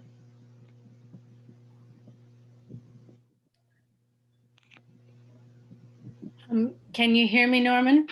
Yes, Ms. Christine. Okay, so this was a question that Bishnu sent through after my talk. So I saw it, but all the talks were going on, so I didn't bother answering it. But hello, Bishnu. Hello, ma'am. How are you? I hope you are well.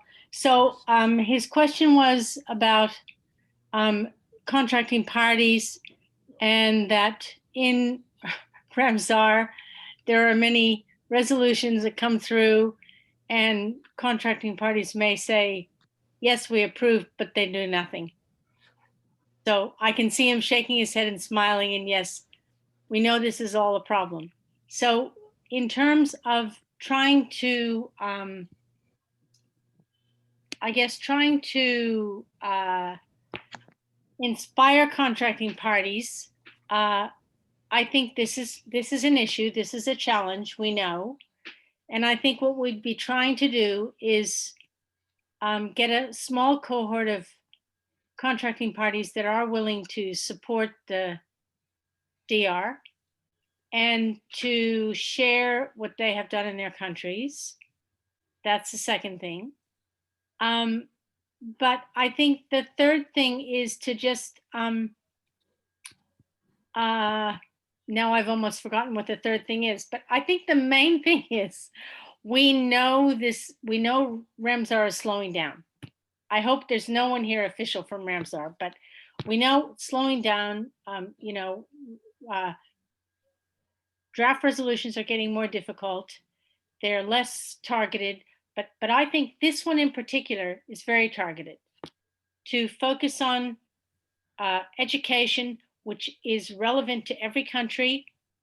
Every country does SEPA, but to focus on wetland education and to provide some inspiration and to get some countries to sign on. And I mean, I have been an Asia watcher for many years, and I will have to say, the Asian countries, in terms of how they, I'm not trying to gain points here, but because we are mostly with Asian countries, but the Asian countries, in terms of how they implement Ramsar, it's wonderful. The cooperation, the collaboration. So I think because this DR is coming from Asia, and we can hope to showcase some things that are already happening, I'm excited about it. So that's all I wanted to say, that, give a little bit of push. And yes, we know they ignore things. They say yes, and they don't do anything, but we're just going to try and approach this a little bit differently. That's all. Thank you. Thank you, Ms. Christine. And yeah, we have received, I think, yeah, no more questions. So that will be the last. So now we've reached the end of the webinar, and now I would like to invite the Vice President of Wetlands International South Asia, and also a member of the International Steering Committee for AWS 2021, Dr. Ajit Patnaik, to deliver the closing message.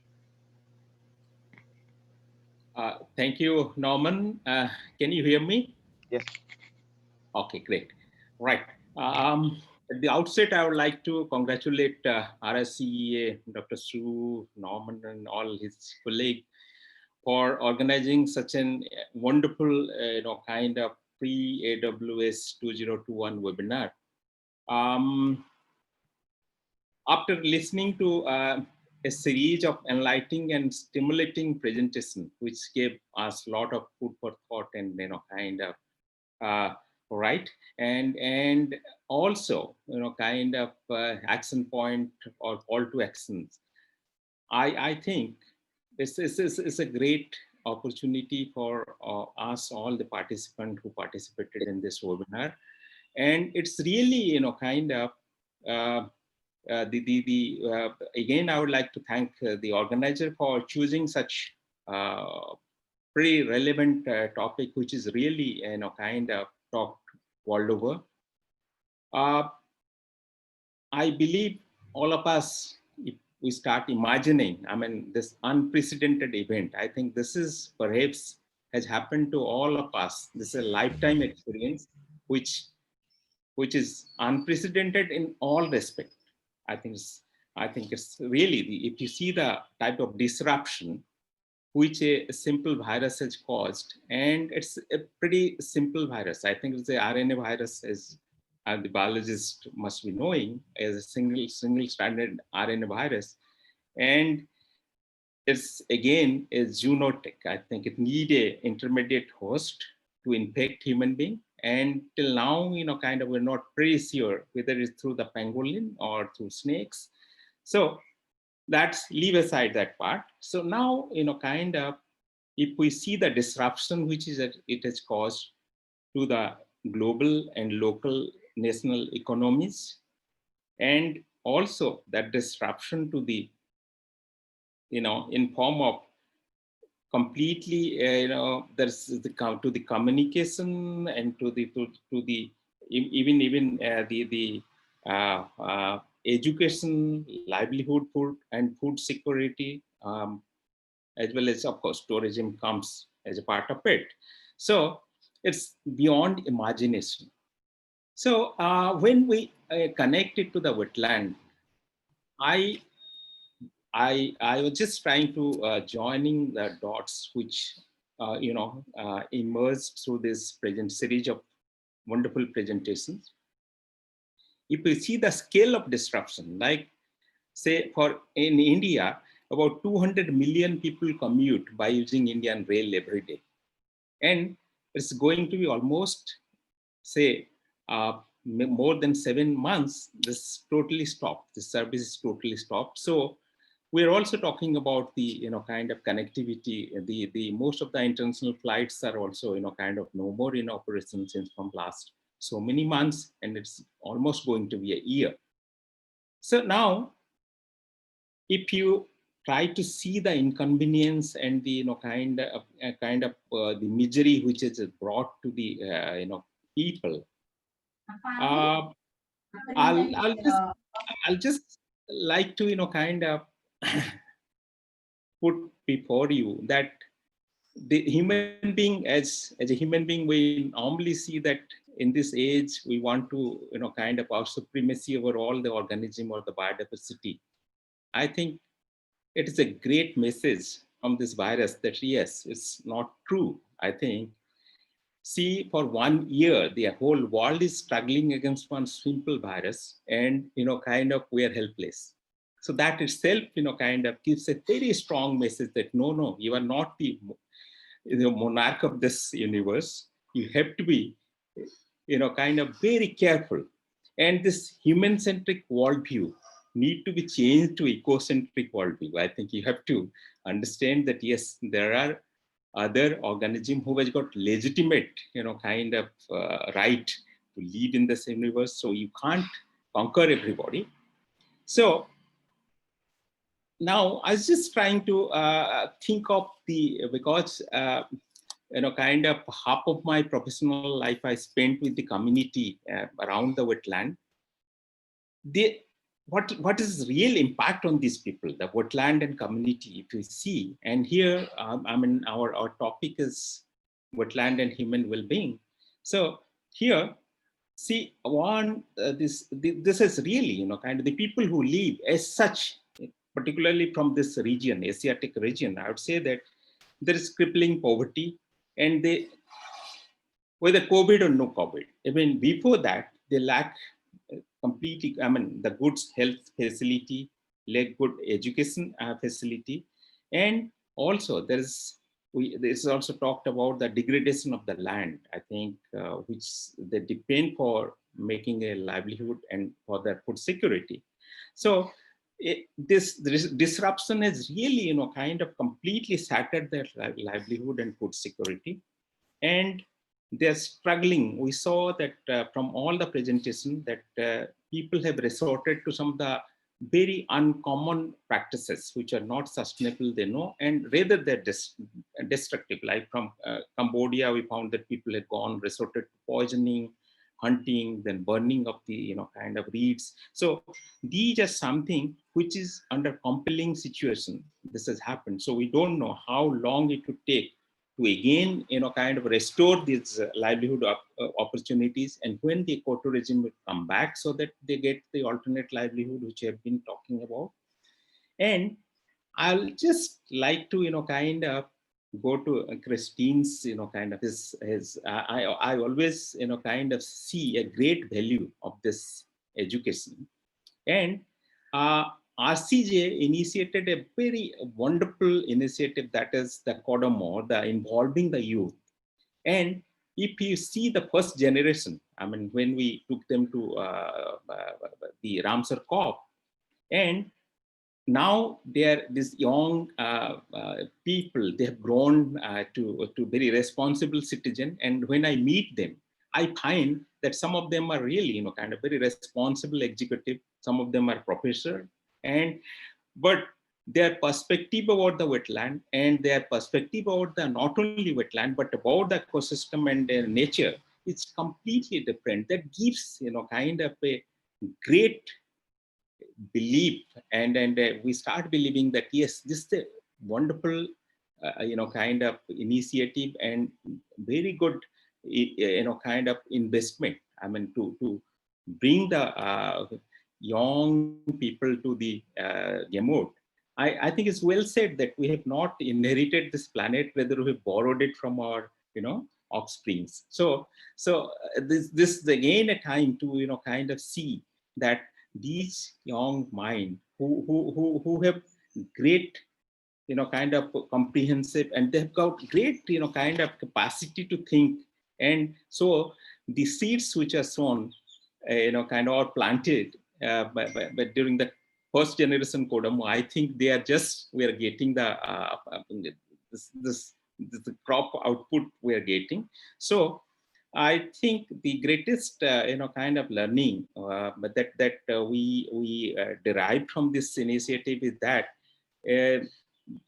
these people, they understand the problem, and most of the time they are better than us. I think we must admit this, and that by simply listening to them, we can empower them. I think that is what is important. That is, I believe, I think they would be our great teacher also. I think with their understanding, with their intelligence, and kind of type of technology with the use.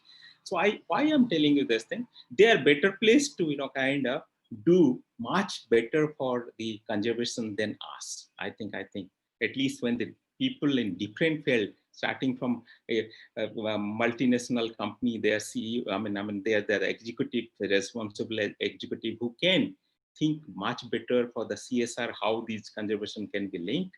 So I think we got lots of food for thought from this webinar, and a lot of takeaways which are invaluable, I would say. So I again, and I feel that this with this new normal, I think this is a very effective, and all the participants who kind of chipped in and who are here, I want to thank them for their patient kind of and kind presence over here.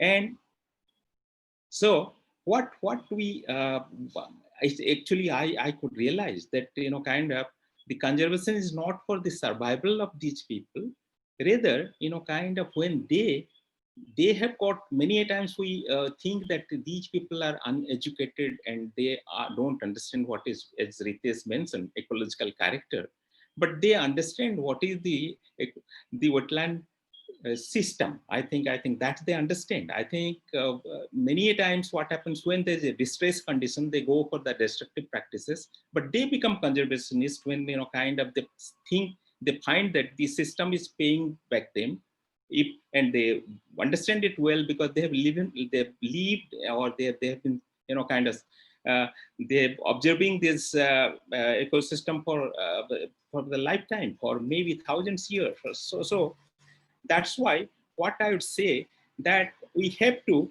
have one thing, this brain and heart. Our brain and heart should work together. I think this connectivity is very important.